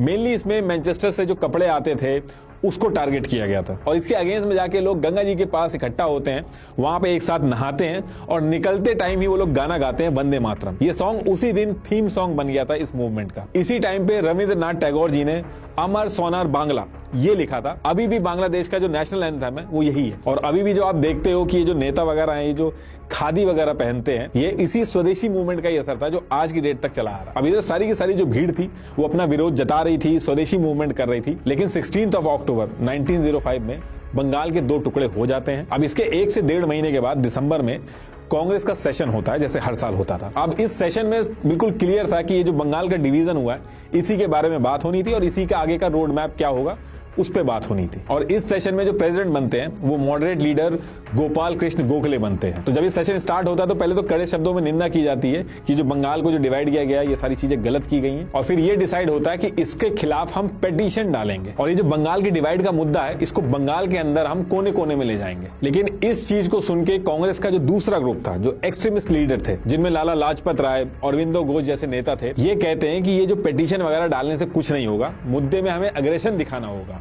और हड़ताल बंद वगैरह जो हम करेंगे ये सिर्फ बंगाल के अंदर नहीं बल्कि हमें पूरे इंडिया के अंदर इन मुद्दों को उठाना पड़ेगा। लेकिन उस टाइम के जो प्रेसिडेंट थे वो मॉडरेट लीडर थे, तो इस चीज को मना कर दिया जाता है। अब यहां से पहली बार था जब कांग्रेस के अंदर फूट पड़ना स्टार्ट हो जाती है। और इसी के साथ जो ब्रिटिशर्स थे वो बैक टू बैक ट्राई कर रहे थे कि कैसे भी करके हिंदू मुस्लिम में डिवाइड बना रहे। तो वो क्या करते हैं कि अगले साल अक्टूबर 1906 में 35 इंडियन मुस्लिम्स और उनके एक लीडर आगा खान को, जो अंग्रेज थे, वो शिमला बुलाते हैं, वाइसरॉय लॉर्ड मिंटो के साथ मीटिंग करवाते हैं। ये जो मीटिंग होती है इसमें मुस्लिम्स के जो राइट्स होते हैं उनकी बात होती है और मुस्लिम्स कहते हैं कि हमारे जो इलेक्टरेट्स हैं ये भी अलग होने चाहिए ताकि मुस्लिम्स लोग जो हैं वो भी गवर्नमेंट में शामिल हो सकें। मीटिंग के अंदर जो वाइसरॉय थे वो मुस्लिम्स को कहते हैं कि ये सारी चीजें होंगी, लेकिन उससे पहले मैं आपको ये सजेस्ट करूंगा कि आप एक अलग से पार्टी बना लीजिए ताकि मुस्लिम्स के हक के लिए अलग से बात उठाई जा सके। और अंग्रेजों की जो ट्रिक थी ये काफी अच्छे से काम करती है। दिसंबर 1906 को ढाका में मुस्लिम leaders all India Mohammedan educational annual conference करते हैं और वहां पे ऑल इंडिया मुस्लिम लीग नाम से एक पार्टी बना देते हैं और पहले प्रेसिडेंट इसके बनते हैं आगा खान। सेम मंथ यानी कि दिसंबर 1906 में कांग्रेस का फिर से सेशन होता है और इस बार जो सेशन होता है कांग्रेस का उसमें मोहम्मद अली जिन्ना जो थे वो भी कांग्रेस को ज्वाइन कर लेते हैं और मॉडरेट लीडर्स जो थे उनके साथ मिलकर काम करते हैं। अब अगले साल यानी कि ईयर 1907 में कांग्रेस का सेशन होना था। इस बार कांग्रेस के जो एक्सट्रीमिस्ट लीडर थे वो सोच रहे थे कि उनके ग्रुप का कोई बंदा प्रेसिडेंट बनेगा तो ये लोग थोड़ा अपने हिसाब से चीजें बनाएंगे। लेकिन होता क्या है कि जो मॉडरेट लीडर्स थे वो जानबूझ के ईयर 1907 का जो सेशन था वो सूरत में रख देते हैं। अब कांग्रेस के रूल के हिसाब से ये था कि जिस सिटी के अंदर सेशन होगा उस सिटी का जो लीडर होगा उस पर्टिकुलर साल पे प्रेसिडेंट नहीं बन सकता। और क्योंकि अगर सूरत में सेशन होता तो मॉडरेट्स जो थे उनके प्रेसिडेंट बनने के चांसेस ज्यादा होते, इसलिए सूरत में रख दिया जाता है और फिर इसके बाद वोटिंग होती है और मॉडरेट्स का जो ग्रुप था उनका ही लीडर बनता है। अब यहां से कांग्रेस के जो एक्सट्रीमिस्ट लीडर थे वो गुस्सा हो जाते हैं और बात इतनी बढ़ जाती है कि उसी सेशन के बीच में दोनों ग्रुप एक दूसरे के ऊपर टेबल चेयर फेंकते हैं और एक दूसरे को जूता फेंक के मारते हैं और उसी पर्टिकुलर टाइम पे पुलिस को भी बुलाना पड़ जाता है। और ये बात इतनी ज्यादा बढ़ जाती है कि यहां से ये जो 2 ग्रुप थे स्प्लिट हो जाते हैं। अब इधर ये सारी चीजें होने के बाद ईयर आता है 1909। इसमें हिंदू मुस्लिम डिफरेंस को और बढ़ाने के लिए viceroy Lord Minto secretary John Morley के साथ मिलके इंडियन काउंसिल एक्ट 1909 लेके आते हैं, जिसे मॉर्ले मिंटो रिफॉर्म भी कहा जाता है। इसमें सेपरेट इलेक्टरेट्स के थ्रू मुस्लिम्स की सीट्स रिजर्व कर दी गई और जिन जिन कॉन्स्टिट्यूएंसी को मुस्लिम्स के लिए रिजर्व किया गया था वहां के कैंडिडेट जो होंगे वो भी मुस्लिम होंगे और वहां जो वोट डालेंगे वो भी केवल मुस्लिम्स ही डालेंगे। अब इससे मुस्लिम्स तो बहुत ज्यादा खुश हो गए थे, लेकिन इसके आने वाले 2 साल में फॉरेन बॉयकॉट जो था, स्वदेशी मूवमेंट, स्वराज, इन सब की जो मांगे चल रही थी उससे ब्रिटिशर्स के ऊपर बहुत ज्यादा प्रेशर बढ़ गया था और ईयर 1911 में बंगाल का जो पार्टीशन किया गया था उसको वापस कर लेते हैं ब्रिटिशर्स, क्योंकि ब्रिटिशर्स को डर लग गया था कि अगर वापस नहीं करेंगे तो ईयर 1857 जैसे रिवोल्ट जो है वैसी सिचुएशन हो सकती है। इस डिसीजन से मुस्लिम लीग जो था बहुत ज्यादा नाराज हो गया था और उनका भी भरोसा जो था वो ब्रिटिशर्स से उड़ गया था। अब इसके बाद ईयर 1913 में मुस्लिम लीग के जो लोग थे वो जिन्ना के ऊपर प्रेशर बनाते हैं कि वो जाके मुस्लिम लीग को ज्वाइन कर लें। तो जिन्ना क्या करते हैं कि कांग्रेस से तो वो रिजाइन नहीं करते हैं, इसके साथ साथ मुस्लिम लीग भी ज्वाइन कर लेते हैं। तो एक तरह से वो दोनों पार्टी में एक ही टाइम पे एक्टिव मेंबर रहते हैं। लेकिन इस चीज का एक फायदा होता है क्योंकि दिसंबर 1916 को लखनऊ के अंदर जिन्ना क्या करते हैं, दोनों पार्टी कांग्रेस और मुस्लिम लीग जो थी और कांग्रेस के अंदर भी एक्सट्रीमिस्ट और मॉडरेट दोनों जो लीडर थे उनको मिला के एक ही मंच पे लाके खड़ा कर देते हैं और कुछ शर्तों के साथ एक एग्रीमेंट कराते हैं जिसे लखनऊ पैक्ट भी बोला जाता है। ये साइन होता है जिसमें यह था कि ये सारे लोग मिलके ब्रिटिशर्स के खिलाफ सेल्फ गवर्नमेंट यानी स्वराज की लड़ाई लड़ेंगे। देखिए अभी तक भी आजादी की बात नहीं हो रही है, स्वराज जिसमें यह था कि ये लोग सेल्फ गवर्नेंस करेंगे, अपने लिए सही से काम कर पाए, लेकिन ब्रिटिशर्स जो थे वो रहेंगे, उनको भगाया नहीं जाएगा। अब इसके बाद डेट आती है 9 जनवरी 1915 और इस डेट को इंडिया के अंदर गांधी जी की एंट्री होती है। और गांधी जी इंडिया आते ही अपने मेंटोर गोपाल कृष्ण गोखले से मिलते हैं और उनसे सीधा कहते हैं कि इंडिया की जो फ्रीडम स्ट्रगल चल रही है उसमें उन्हें भी जुड़ना है। साउथ अफ्रीका में उन्होंने एक स्ट्रगल ऑलरेडी करी थी, तो वो अपना एक्सपीरियंस जो था वो इंडिया में यूज करना चाहते थे। लेकिन गोपाल कृष्ण गोखले जो थे वो इनको रोक देते हैं, कहते हैं कि पहले तुम पूरा इंडिया घूमो, लोगों से मिलो, उनकी प्रॉब्लम समझो। और गांधी जी जैसा उनके मेंटोर गोपाल कृष्ण गोखले समझाते हैं एज इट इज करते हैं। वो बिना किसी पॉलिटिकल एक्टिविटी के इंडिया में ट्रैवल करना स्टार्ट करते हैं और ट्रैवल करते टाइम ये जैसे एक आम आदमी कपड़े पहनता है, जिस ट्रेन में 3rd क्लास का टिकट लेके वो चलता है, सेम वैसे ही ट्रैवल करते हैं। और फिर गांधी जी बॉम्बे, फिर कोलकाता, अहमदाबाद, दिल्ली से चेन्नई, पूरे देश में ट्रैवल करते हैं और 2 साल तक पूरे इंडिया में घूमते हैं। अब इसके बाद डेट आती है दिसंबर 1916। तो जैसा मैंने बताया था, कांग्रेस हर साल के एंड में यानी कि दिसंबर में अपने सेशन रखती थी जिसमें सारे लीडर्स जो थे वो इकट्ठा होते थे। तो गांधी जी ने कांग्रेस तो ज्वाइन नहीं की थी, लेकिन इस कॉन्फ्रेंस में गए थे। ये कॉन्फ्रेंस 3 दिन चलती है। यहां पे गांधी जी से चंपारण जो कि बिहार में है, वहां पे 2 किसान राजकुमार शुक्ला और संत राउत ये मिलते हैं और बताते हैं कि चंपारण जो कि बिहार में है, वहां पे अंग्रेज उनसे जबरदस्ती इंडिगो की खेती करवा रहे हैं और वो ऐसा नहीं चाहते। ये जो इंडिगो की खेती करवाई जा रही थी जबरदस्ती, इसको 3 खटिया सिस्टम भी बोला जाता था। सेम वही इंडिगो वाली चीज जो हमने अभी थोड़ी देर पहले डिस्कस करी थी। तो ये सब सुनने के बाद 15 अप्रैल 1917 को गांधी जी अपने लॉयर की टीम लेके चंपारण पहुंचते हैं और वहां पहुंच के गांव में डोर टू डोर जाके जो भी वहां के लोगों के साथ जुल्म वगैरह हो रहे थे वो सारी चीजें रिटर्न में ले लेते हैं और अंगूठा लगवा लेते हैं। इसके बाद गांधी जी जगह जगह पे जाने लगे, लोगों से मिलने लगे। उनके जाते ही भीड़ बहुत ज्यादा इकट्ठा हो जाती थी, लोग उनको सुनते थे। और ये सारी चीजें जब ब्रिटिशर्स के नोटिस में आती हैं तो 16 अप्रैल 1917 को धारा 144 के तहत डिस्ट्रिक्ट कलेक्टर गांधी जी को ये बोल के वापस जाने को कहते हैं कि वो वहां पे अशांति फैला रहे हैं। गांधी जी इस चीज को पूरी तरीके से मना कर देते हैं कि वो कोई भी गलत काम नहीं कर रहे हैं, वो जाके अपने लोगों से ही तो मिल रहे हैं। इसके 2 दिन बाद 18 अप्रैल 1917 को उनकी मोतीहारी कोर्ट में पेशी होती है और जब ये खबर फैल जाती है तो चारों तरफ से लोग कोर्ट को घेर लेते हैं, नारेबाजी होती है। कोर्ट 2 दिन तक जैसे तैसे ये सब झेलती है। इतनी भीड़ इकट्ठी हो जाती है कि 2 दिन बाद कोर्ट गांधी जी को छोड़ देती है। तो गांधी जी ने बेसिकली यहाँ पे क्या करवाया था, लोगों को सत्याग्रह करने को कहा था। मतलब ये कहा था कि आप कोई भी वायलेंस मत करो, बस ये जो खेती करने को कह रहे हैं अंग्रेज, ये करने से मना कर दो, चाहे वो मारे पीटे, चाहे जो मर्जी करें। देखिए सत्याग्रह का जो लिटरल मीनिंग होता है वो सत्य के लिए आग्रह है, लेकिन यहाँ पे सत्याग्रह का मतलब थोड़ा सा अलग था। इसका मतलब था कि सिविल डिसोबीडियंस, पैसिव रेजिस्टेंस, ये सारी बातें हो रही हैं। एक एग्जांपल समझाता हूं। जैसे मान लो आप किसी कंपनी में काम कर रहे हो, लेकिन जो रूल्स बोले जा रहे हैं वो आप फॉलो नहीं कर रहे हो। मान लो पंच इन का रूल है तो वो आप फॉलो नहीं कर रहे हो, तो ये हो गया डिसोबीडियंस। पैसिव रेजिस्टेंस मतलब कि आप और आपके कलीग इकट्ठा होकर हड़ताल वगैरह कर रहे हैं बिना किसी वायलेंस के। और इस पूरे सत्याग्रह का एक ही रूल था कि वायलेंस नहीं करना है, लेकिन जो गलत हो रहा है उसके अगेंस्ट में आवाज उठानी है, अंग्रेजों के खिलाफ प्रेशर बनाना है, हड़ताल करनी है, अनशन करना है और ये सारी चीजें करनी है और फियरलेस होना होगा। इससे पहले जो मॉडरेट लीडर्स थे वो रूल्स वगैरह फॉलो कर रहे थे।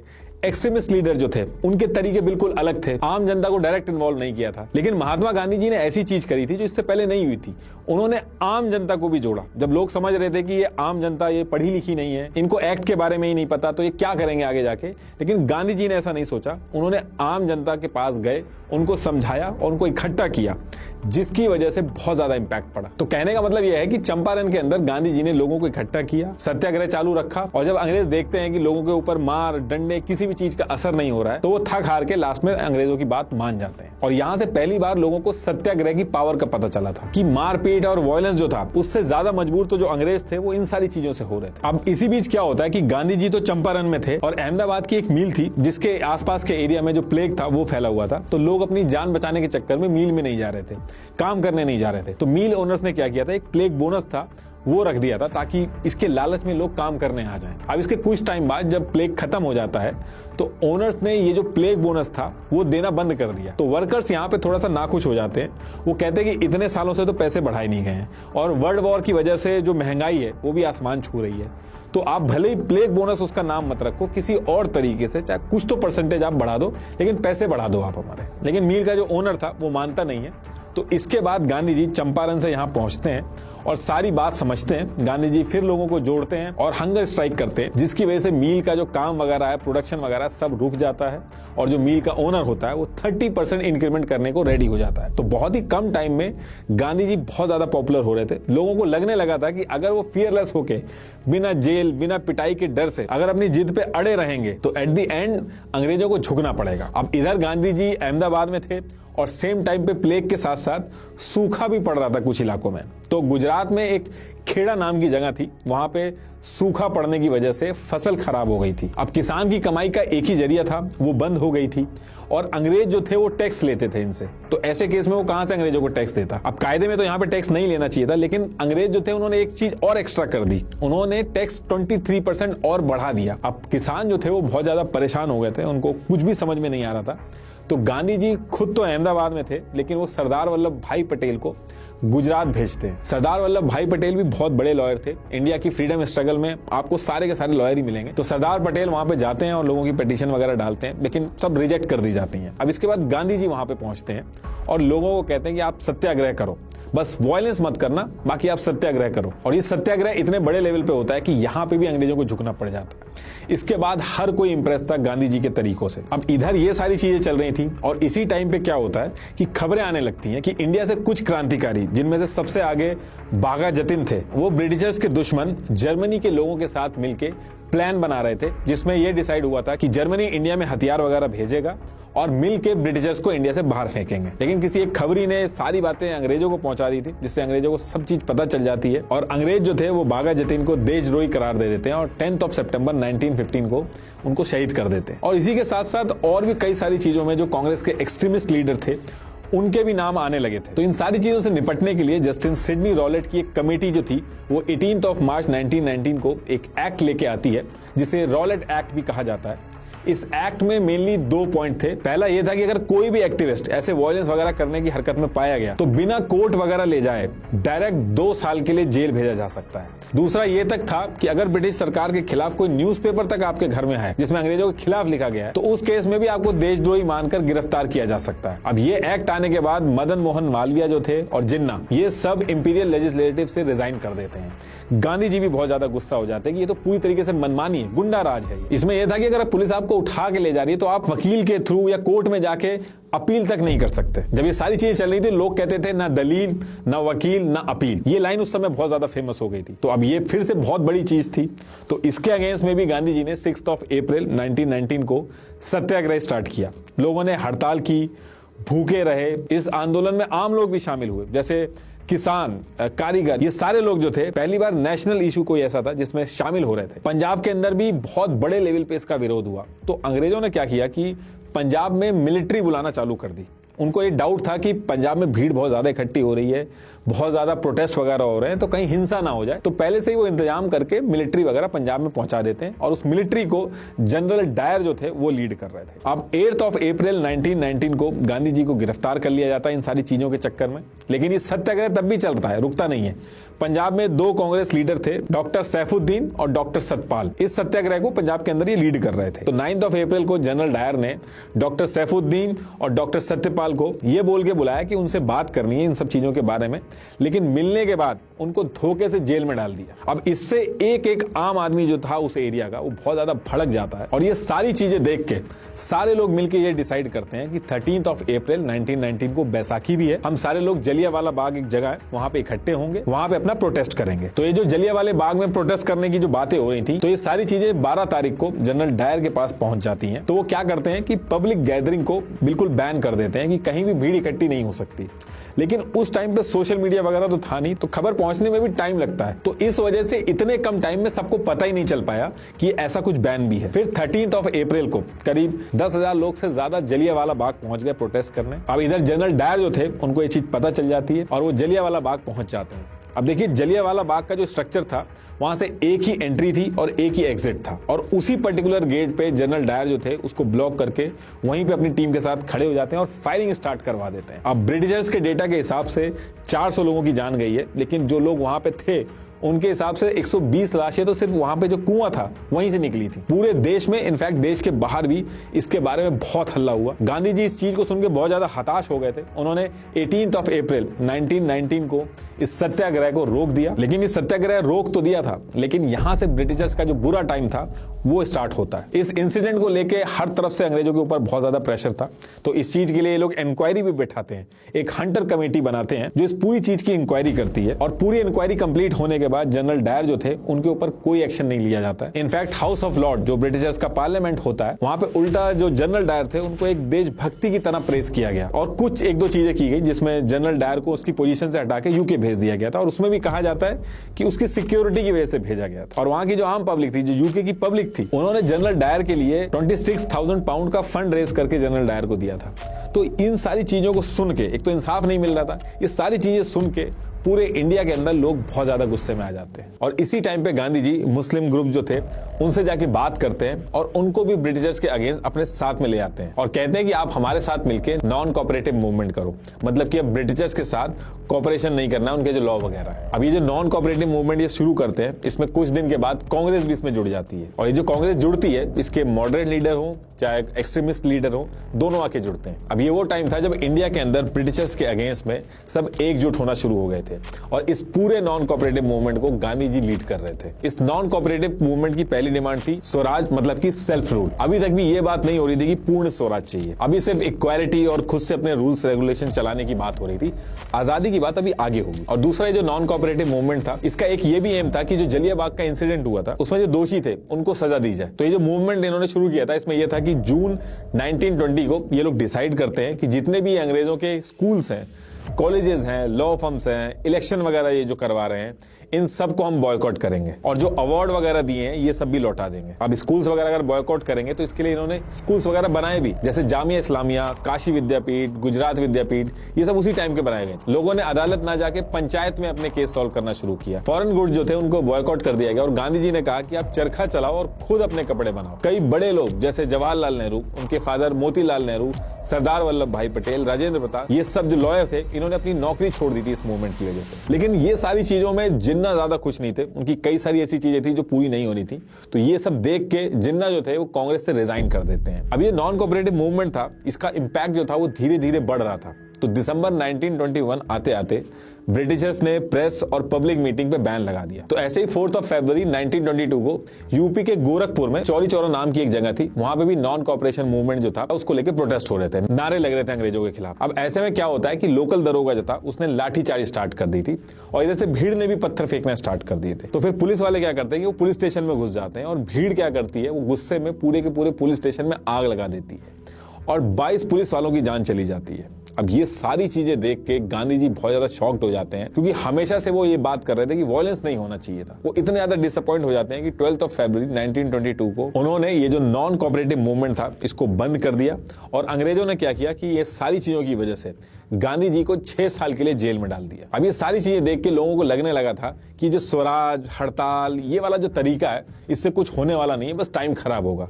तो कुछ यंग गर्म खून वाले क्रांतिकारी क्या करते हैं, वो कहते हैं कि मांगने से अंग्रेज कुछ भी नहीं देंगे, क्योंकि इनकी नीयत खराब है। ये मानेंगे तभी जब हथियार उठा के बात होगी। और ये जो यंग ग्रुप था, इसके मेन लीडर थे राम प्रसाद बिस्मिल, सचेंद्र नाथ बख्शी और जोगेश चंद्र चटर्जी। इसके बाद ये क्या करता है कि अक्टूबर के मंथ में कानपुर में मिलते हैं और हिंदुस्तान रिपब्लिक एसोसिएशन HRA नाम से एक पार्टी बना देते हैं। आगे चल के इसमें सोशलिस्ट वर्ड जो था वो और ऐड हो जाता है, HSRA हो जाती है फिर ये पार्टी क्या करती है कि इंडिया के अंदर जितनी भी यंग जनरेशन थी उनको अंग्रेजों के खिलाफ हथियार उठाने के लिए इंस्पायर करती थी। और जगह जगह पे इन्होंने एग्रेसिव मूवमेंट जो थे वो स्टार्ट कर दिए थे और अंग्रेजों को काफी भारी नुकसान हो रहा था। लेकिन इनको धीरे धीरे ये रियलाइज हो गया था कि अगर असली लड़ाई लड़नी है तो हथियार और पैसा चाहिए होगा। और पैसा कहां से आएगा, क्योंकि ये लोग जॉब तो करते नहीं थे।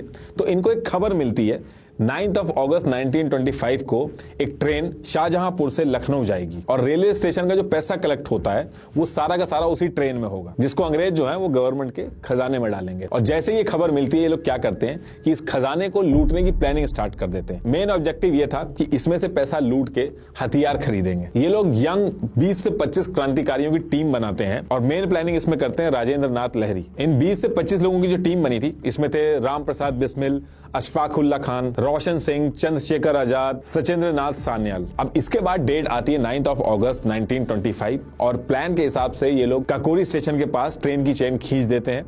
ट्रेन के अंदर 4601 रुपीज थे, उसको ये लोग लूट लेते हैं और लूटते टाइम एक पैसेंजर को गोली भी लग जाती है और उसकी जान चली जाती है। और ये जो इंसिडेंट हुआ था इसको काकोरी कांड भी बोला जाता था। इस इंसिडेंट के बाद अंग्रेजों के बीच में अफरा तफरी मच गई थी। ये पूरा का पूरा मामला उन्होंने सीआईडी ऑफिसर हार्टन को दे दिया था और इंक्वायरी कंप्लीट होने के बाद सितंबर 1925 तक ये लोग 40 यंग क्रांतिकारियों को अरेस्ट करते हैं। बाकी अशफाक उल्लाह खान और सचिंद्र नाथ बख्शी को 1 साल बाद पकड़ पाते हैं, लेकिन चंद्रशेखर आजाद जो थे उनको नहीं पकड़ पाते हैं। और फिर आगे चल के चंद्रशेखर आजाद जो थे वही HRA यानी कि हिंदुस्तान रिपब्लिकन एसोसिएशन था, उसको यही चलाते थे। इसके बाद 1 मई 1926 को स्पेशल सेशन कोर्ट में इनके ट्रायल होते हैं और फिर 6 अप्रैल 1927 को फैसला सुनाया जाता है, जिसमें राम प्रसाद बिस्मिल, रोशन सिंह, राजेंद्र नाथ लहरी और अशफाक उल्लाह खान को फांसी सुना दी जाती है और 16 लोगों को 3 से 14 साल की जेल की सजा सुना दी जाती है। और 2 क्रांतिकारी क्या करते हैं, वो सरकारी गवाह बन जाते हैं और अपनी जान बचा लेते हैं और बाकी लोग जो थे वो सबूत ना मिलने से या तबीयत खराब होने की वजह से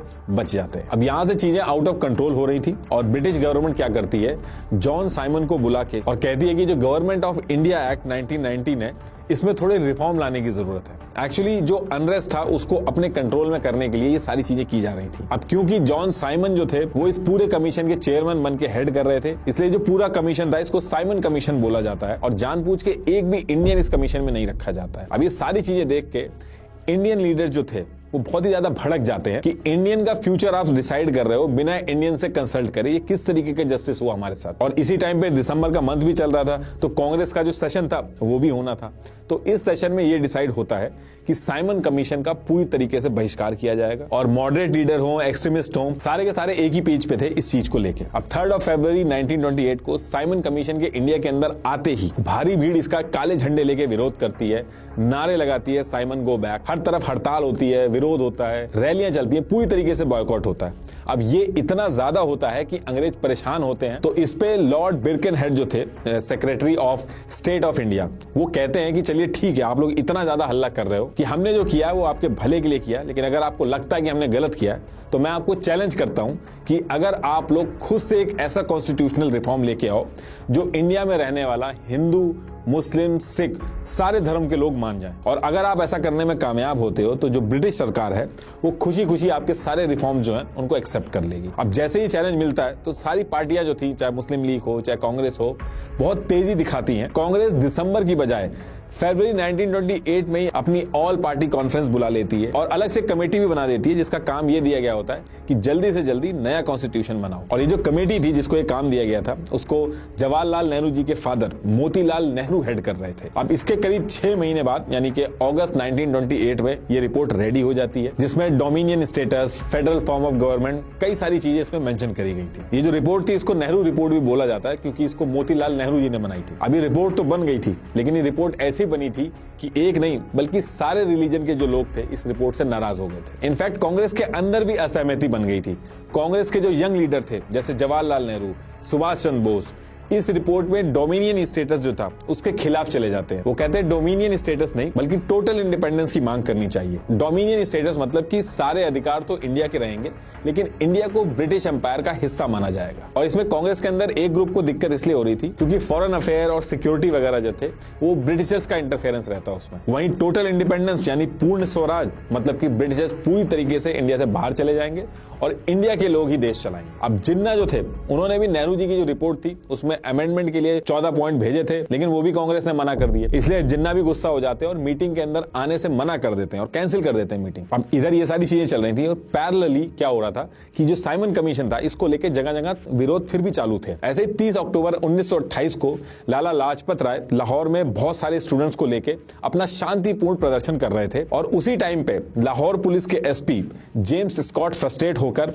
लाठीचार्ज का ऑर्डर कर देते हैं। इस लाठीचार्ज में लाला लाजपत राय को इतनी ज्यादा लाठियां पड़ जाती हैं कि वो घायल हो जाते हैं और 17 नवंबर को वो शहीद हो जाते हैं। अब एक इतने एजेड आदमी को लाठी से मार मार के उसकी जान लेना बहुत सारे लोग गुस्सा हो जाते हैं। लाला लाजपत राय जो थे वो कांग्रेस के एक्सट्रीमिस्ट लीडर्स थे और जितने भी यंग क्रांतिकारी थे वो इनको अपना आइडल मानते थे और उसमें भी भगत सिंह जो थे वो इनको बहुत ज्यादा मानते थे। तो भगत सिंह ये सजेस्ट करते हैं कि लाला लाजपत जी के साथ जो हुआ है ये बहुत गलत हुआ है, इसलिए एसपी जेम्स स्कॉट जो है जिसने ये हरकत करी अब उसको मारना होगा, तभी इसका बदला पूरा होगा और अंग्रेजों की अकल ठिकाने आएगी। अब इसके बाद क्या होता है कि भगत सिंह, सुखदेव थापर, शिवाराम राजगुरु और चंद्रशेखर आजाद के साथ मिलकर प्लानिंग करना स्टार्ट करते हैं और फिर ये लोग मिलकर 17 दिसंबर 1928 की डेट डिसाइड करते हैं। प्लान के हिसाब से ये था कि ये लोग डिस्ट्रिक्ट पुलिस हेडक्वार्टर जो कि लाहौर में था वहां ये लोग पहुंच के एसपी जेम्स स्कॉट जो था उसको मार देंगे। तो एज पर प्लान 17 दिसंबर को ये लोग वहां पहुंचते हैं और एसपी जेम्स स्कॉट जो था उसका वेट करते हैं। प्लान के हिसाब से राजगुरु को गोली चलानी थी और बाकी दोनों को कवर देना था, लेकिन इसमें एक दिक्कत ये होती है कि एसपी जेम्स स्कॉट को पहचानने में गलतफहमी हो जाती है। ये लोग एसपी जेम्स स्कॉट की जगह गलती से एएसपी जेपी साउंडर को मार देते हैं और मारने के बाद ये लोग वहां पे स्मोक वगैरह फेंकते हैं, स्लोगन वगैरह बोलते हैं और भाग जाते हैं वहां से। अंग्रेज जो थे इस चीज से बहुत ज्यादा गुस्सा थे, उनको बहुत बुरी तरीके से ढूंढ रहे थे और इधर ये लोग भी बहुत टाइम तक छुपे रहते हैं और इसकी वजह से इनकी जो आवाज थी वो दब गई थी, लेकिन इनकी जो अपनी आवाज थी वो लोगों तक पहुंचानी थी। तो ये लोग डिसाइड करते हैं कि अगर ये लोग गिरफ्तार हो जाएं तो जितने टाइम हियरिंग चलेगी जो जो बोला जाएगा वो सब न्यूज़पेपर में पब्लिश होगा, क्योंकि ऐसा रूल था। तो ये लोग गिरफ्तार होने का डिसाइड करते हैं। गिरफ्तार होने के लिए ये लोग 8 अप्रैल 1929 को सेंट्रल असेंबली दिल्ली में बॉम्ब फेंक देते हैं और इनका इरादा जान लेने का नहीं था, तो इसलिए क्या करते हैं साइड में जहां पे भीड़ नहीं होती है वहां पे बॉम्ब फेंकते हैं और इनकलाब जिंदाबाद के नारे लगाते हैं और फिर वहां पे इनको गिरफ्तार कर लिया जाता है। अब इसके काफी टाइम तक इंक्वायरी चलती है। फिर 24 मार्च 1931 को इन लोगों को फांसी की सजा सुना दी जाती है। अब इधर एक फांसी की सजा सुनाई जाती है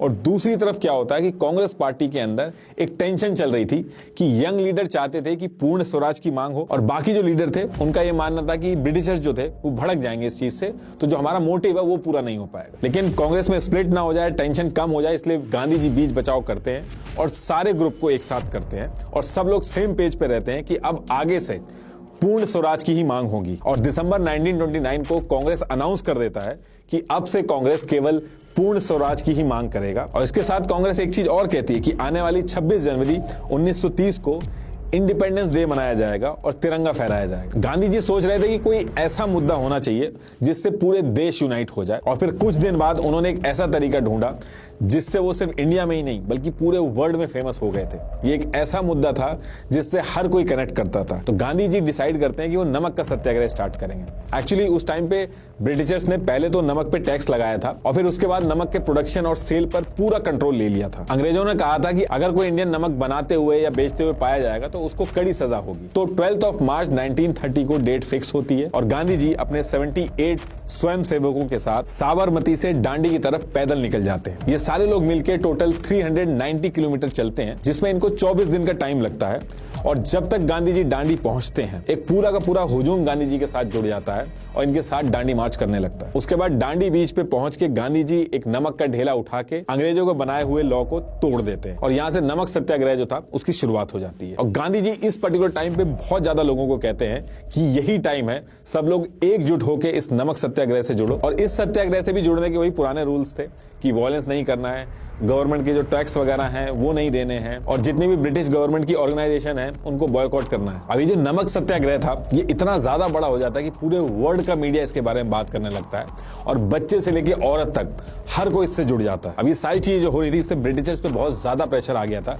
ब्रिटिशर्स ट्राई तो कर रहे थे इसको दबाने का, लाठी चार्ज करते हैं, 60,000 से ज्यादा लोगों को जेल में उठा के डाल देते हैं, जिसमें 17 अप्रैल 1930 को जवाहरलाल नेहरू जो थे उनको भी जेल में डाल देते हैं और उसके एक महीने बाद गांधी जी को भी जेल में डाल देते हैं। ब्रिटिशर्स को लग रहा था इन दोनों मेन लीडर्स को जेल में बंद कर देंगे तो ये सारी चीजें रुक जाएंगी, लेकिन इसके बाद भी अब्बास तैयबजी और सरोजिनी नायडू ये कमाल संभाल लेते हैं और इस मूवमेंट को चालू रखते हैं। और इसके बाद ब्रिटिशर्स थक हार के वाइसरॉय लॉर्ड इरविन जो थे उनको रिस्पॉन्सिबिलिटी देते हैं कि किसी भी तरीके से जो मूवमेंट है इसको रोको। अब लॉर्ड इरविन जो थे वो गांधी जी से जाके मिलते हैं, दोनों आपसी सहमति से 5 मार्च 1931 को एक एग्रीमेंट साइन करते हैं। इसे गांधी इरविन पैक्ट भी बोला जाता है। इस एग्रीमेंट में यह डील हुई थी कि अब इंडियंस भी नमक का प्रोडक्शन कर सकते हैं और ब्रिटिशर्स ने जितने भी लोगों को जेल में डाला था उनको वो छोड़ देते हैं और इसके बदले में गांधी जी जो थे वो इस मूवमेंट को बंद कर देते हैं। इस मूवमेंट के बाद एक चीज हुई थी कि ये जो कांग्रेस पार्टी थी, अंग्रेजों ने कांग्रेस पार्टी को इंडियन लोगों का रिप्रेजेंटेटिव एक तरह से मान लिया था और आगे के जितने भी काम हुए उसमें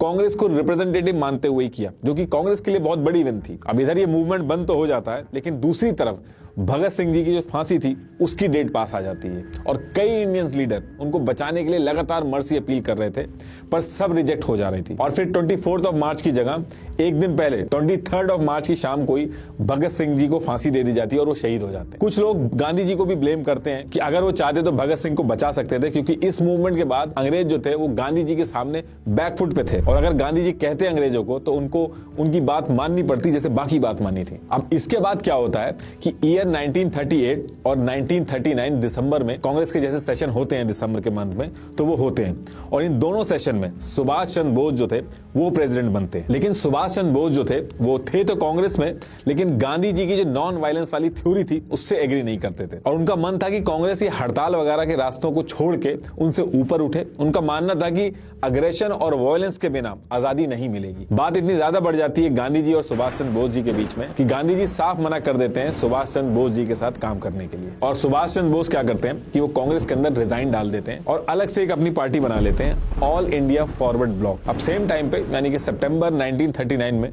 सेकेंड वर्ल्ड वॉर भी शुरू हो जाती है और लॉर्ड लिनलिथ-ग्लो बिना किसी इंडियन या इंडियन लीडर के किसी से भी बिना पूछे डिक्लेयर कर देते हैं कि इस वॉर में जर्मनी के खिलाफ इंडिया हमारे साथ है और इंडिया के लोग हमारे साथ हैं। इससे कांग्रेस के जो लीडर थे वो काफी गुस्सा हो जाते हैं कि इंडिया के बिहाफ पे ये जो उन्होंने बोला ये गलत बोला है और इस पर्टिकुलर चीज को लेके कांग्रेस लीडर जो थे वो फिर से रिजाइन करना स्टार्ट कर देते हैं और जब बात ज्यादा बढ़ जाती है तो लिनलिथ-ग्लो 8 अक्टूबर 1940 को एक प्रपोजल भी देते हैं। आप जो जो डिमांड कर रहे हैं इंडिया के लिए हम आपकी सारी बातें मान लेते हैं, बस एक चीज का आपको ध्यान रखना होगा कि ये सारी चीजें एप्लीकेबल होंगी सेकेंड वर्ल्ड वॉर खत्म होने के बाद। लेकिन जो कांग्रेस के लीडर थे उनको इनकी बात पे कॉन्फिडेंस नहीं आ रहा था तो वो इस प्रपोजल को रिजेक्ट कर देते हैं।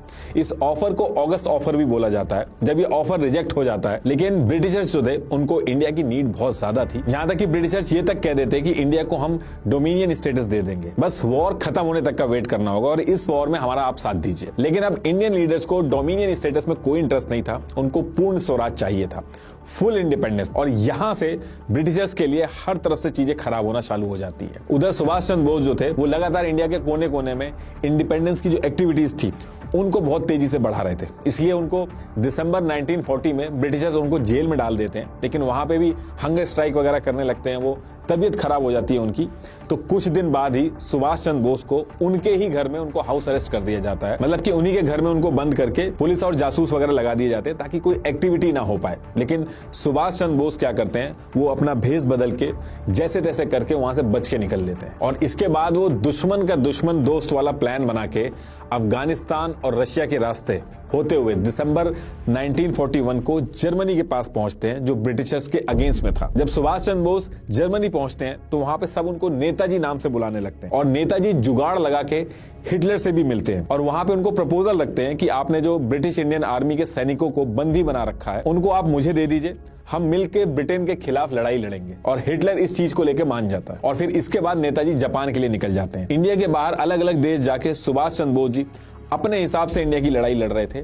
इधर इंडिया के अंदर गांधी जी अंग्रेजों के खिलाफ एक नया मूवमेंट स्टार्ट करने का डिसाइड करते हैं। उनका प्लान था कि 8 अगस्त 1942 को वो क्विट इंडिया मूवमेंट करेंगे। बाकी के जो मूवमेंट्स किए थे उन्होंने उसी तरीके से ये भी था, इसमें भी नॉन वायलेंस था, लेकिन इसमें गांधी जी ने कुछ रूल्स चेंज कर दिए थे। इसमें गांधी जी ने सबको समझाया था कि सरकारी नौकरी इस बार छोड़नी नहीं है, बल्कि नौकरी में रह के आंदोलन करने हैं। जैसे मान लो कोई सिपाही है, अगर उसको इंडियंस को मारने को कहता है तो अंग्रेजों को मना करना है ये काम करने से। और गांधी जी ने ये भी समझाया कि इस बार ये मूवमेंट बहुत बड़ा होगा तो ये लीडर्स को फिर से जेल में डालेंगे, लेकिन झुकना नहीं है, डू और डाई फॉलो करना है, कर जाओ या फिर करते हुए मर जाओ, लेकिन इस बार पीछे नहीं हटना है क्योंकि दोबारा ऐसा मौका नहीं आएगा। इधर गांधी जी अपना भाषण देते हुए लोगों को समझा रहे होते हैं और दूसरी तरफ कुछ ही घंटों में अंग्रेज गिरफ्तारी शुरू कर देते हैं। ऑलमोस्ट सारे लीडर, जितने भी मेन लीडर थे, सबको उठा के जेल में डाल देते हैं और गांधी जी को नजरबंद कर दिया जाता। अब यहाँ पे दिक्कत ये हो गई थी कि लीडर्स नहीं थे तो जो क्राउड था, जो आम जनता थी, वो वायलेंट हो गई थी, जगह जगह आग लगा दे रहे थे। सरकारी ऑफिस जो थे वहां पे आग लगा दे रहे थे, पीटना शुरू कर दे रहे थे ऑफिसर जो थे, रेलवे वगैरह जो थे वहां पे तोड़फोड़ स्टार्ट हो गई थी। और फिर ये सारी चीजें देख के अंग्रेज जो थे वो बहुत ज्यादा गुस्से में आ गए थे। अंग्रेजों ने कई जगह पे फायरिंग स्टार्ट करा दी थी। कुछ ही महीनों के अंदर 1 लाख से ज्यादा लोगों को जेल के अंदर डाल दिया था, हजारों लोगों की जान चली गई थी। तो कुल मिला के ये था कि अंग्रेजों को इस मूवमेंट ने घुटने पे लाके खड़ा कर दिया था। दूसरी तरफ इंडिया के बाहर सुभाष चंद्र बोस जो थे वो अपनी प्लानिंग रेडी कर रहे थे। वो जर्मनी में डायरेक्ट हिटलर से बात करने के बाद सीधे पहुंचते हैं जापान। वहां पहुंचने के बाद भी वो वहां के पीएम से मिलते हैं और वहां पे भी वो सेम प्रपोजल रखते हैं कि इंडियन ब्रिटिश आर्मी के जितने भी वॉर प्रिजनर हैं उनको वापस मांगते हैं। ऐसा करके वो अपनी एक आजाद हिंद फौज यानी कि इंडियन नेशनल आर्मी बना लेते हैं। इस आर्मी को बनाने का उनका मेन मकसद ये था कि ये आर्मी जाके इंडिया के अंदर ब्रिटिशर से लड़ेगी। इसमें इन्होंने एक ऑल वुमेन यूनिट भी बनाई थी। इस रेजिमेंट का नाम दिया गया था झांसी की रानी रेजिमेंट। ये जो आर्मी थी इसमें जितने भी लोग थे वो बहुत ज्यादा जोश में थे। और इसके बाद फिर सुभाष चंद्र बोस क्या करते हैं, वो अनाउंसमेंट कर देते हैं कि ये जो वर्ल्ड वॉर है इसमें आजाद हिंद फौज जो है वो जापान के साथ है। और कुछ ही दिन पहले जापान ने अंडमान और निकोबार आइलैंड जो था, तो वो जो आइलैंड था वो जापान ने कुछ शर्तों के साथ सुभाष चंद्र बोस जी को दे दिया था। और सुभाष चंद्र बोस क्या करते हैं, वहां पे जाके तिरंगा लहरा देते हैं। और ये जो अंडमान और निकोबार था इसमें अंग्रेज पहले क्या करते थे कि काला पानी की सजा देते थे। तो जितने भी इंडियंस को दी जाती थी उनको यहीं पे कैदी बनाया जाता था।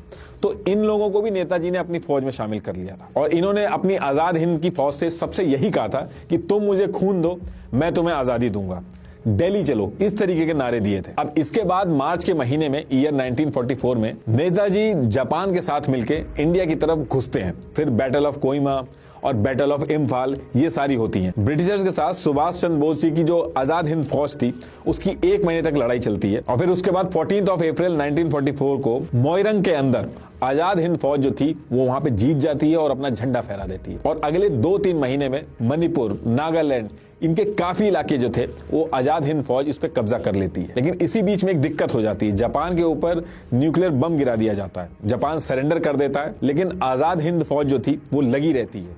लेकिन जापान जैसे ही पीछे हटता है, फौज को हथियार, खाने का सप्लाई, हर एक चीज में दिक्कत आने लगती है। और फिर आगे चल के मजबूरी में आजाद हिंद फौज को सरेंडर करना पड़ता है। अब ब्रिटिशर्स ये फौज जो थी इससे जीत तो गए थे, लेकिन उनके ऊपर इंटरनेशनल प्रेशर बहुत ज्यादा बढ़ गया था। बाकी देश भी ये बातें डिस्कस करने लगे थे कि इंडिया के अंदर लोगों के साथ जो हो रहा है ये सही नहीं हो रहा है। दूसरी दिक्कत अंग्रेजों के साथ ये थी कि क्विट इंडिया मूवमेंट की वजह से पूरा देश यूनाइट हो गया था। उन्होंने काम धंधा सब रोक दिया था, उनका कोई काम ही नहीं आगे बढ़ने दे रहे थे। तीसरी चीज, ये अंग्रेज वर्ल्ड वॉर में भी काफी फंसे हुए थे और नुकसान बहुत ज्यादा हुआ था इनका। और आजाद हिंद फोर्स ने जो नुकसान किया था इसको देख के ब्रिटिशर्स जो थे वो बहुत ज्यादा शॉक्ड थे। ये जीत तो गए थे, लेकिन ब्रिटिश आर्मी में जो इंडियन सिपाही थे उनसे इनका विश्वास जो था वो पूरी तरीके से उड़ गया था। उनको ये चीज रियलाइज हो गई थी किसी न किसी तरीके से अगर ये किसी रिवॉल्ट को दबा भी देंगे तो उनके जो सिपाही हैं, जिसमें सबसे ज्यादा इंडियन सिपाही हैं, वो एक्चुअली उनके खिलाफ ही हैं। तो आज वो दबा भी देंगे तो कुछ टाइम बाद फिर से रिवॉल्ट होगा। ये एक नेवर एंडिंग प्रोसेस हो गया था जिसमें उनका नुकसान होना तय था। और मेन जो अंग्रेज आए थे वो इंडिया के रिसोर्सेज को पूरी तरीके से लेने आए थे। इंडिया के रिसोर्स को पूरी तरीके से यूज करके इंडिया को गरीब तो उन्होंने ऑलरेडी बना ही चुके थे। तो ये सारी चीजें थी, यूके की जो पॉलिटिक्स थी वहां पे भी ये सारी चीजें डिस्कस हो रही थी कि इंडिया में ये जो चल रहा है ये एक नुकसान का सौदा है। अब इसके बाद यूके के अंदर चुनाव आने वाले होते हैं और जो ऑपोजिशन पार्टी थी यानी कि लेबर पार्टी थी उसने अपने मैनिफेस्टो में बोल दिया कि इंडिया को वो सेल्फ गवर्नेंस देंगे। उनका मानना था कि यूके अगर इंडिया से बाहर निकल आए तो ही उसके लिए बढ़िया है। और उन्होंने ये भी बोला कि अगर वो जीत जाएंगे तो इंडिया को फ्री कर देंगे। और फिर इसके बाद यूके के अंदर जनरल इलेक्शन होते हैं। लेबर पार्टी के क्लेमेंट एटली यूके के प्राइम मिनिस्टर बनते हैं और सितंबर 1945 को वो अनाउंसमेंट करते हैं कि दिसंबर 1945 से जनवरी 1946 में इंडिया के अंदर वो इलेक्शन करवाएंगे और इंडिया की जनता जिन कैंडिडेट्स को इलेक्शन में जितवाएगी उनके हिसाब से ही कॉन्स्टिट्यूशनल असेंबली बनाई जाएगी, जो कि इंडिया का खुद का अपना कॉन्स्टिट्यूशन होगा। और फिर 2 साल बाद 10 फरवरी 1947 को यूके के पीएम एटली एक हिस्टोरिकल स्पीच देते हैं जिसमें वो बोलते हैं कि अगले साल जून में यानी कि जून 1948 में इंडिया को इंडिपेंडेंस दे दी जाएगी और इंडिया का खुद का कॉन्स्टिट्यूशन होगा। इंडिया एक इंडिपेंडेंट कंट्री होगी जिसको इंडियंस चलाएंगे और ब्रिटिशर्स इंडिया से बाहर चले जाएंगे। और जैसा वो कहते हैं वैसा ही होता है, लेकिन आजादी की डेट चेंज होती है। जून 1948 की बजाय अगस्त 1947 में हमें आजादी मिलती है। अब ये 10 महीने पहले क्यों आजादी मिली, इसको हम जो इस सीरीज के आगे जो वीडियो बनाएंगे उसमें जो बंटवारे वाली वीडियो बनाएंगे, इंडिया पाकिस्तान का कैसे बंटवारा हुआ, उसमें ये चीज आपको पता चलेगी। लास्ट में एक बार फिर से आपको बता दूं कि कुक्कू एफएम की ऑडियो बुक आजाद हिंद सरकार ड्रीम ऑफ अ वॉरियर जरूर सुनिएगा। लिंक मैंने डिस्क्रिप्शन में दे दिया। Thank you.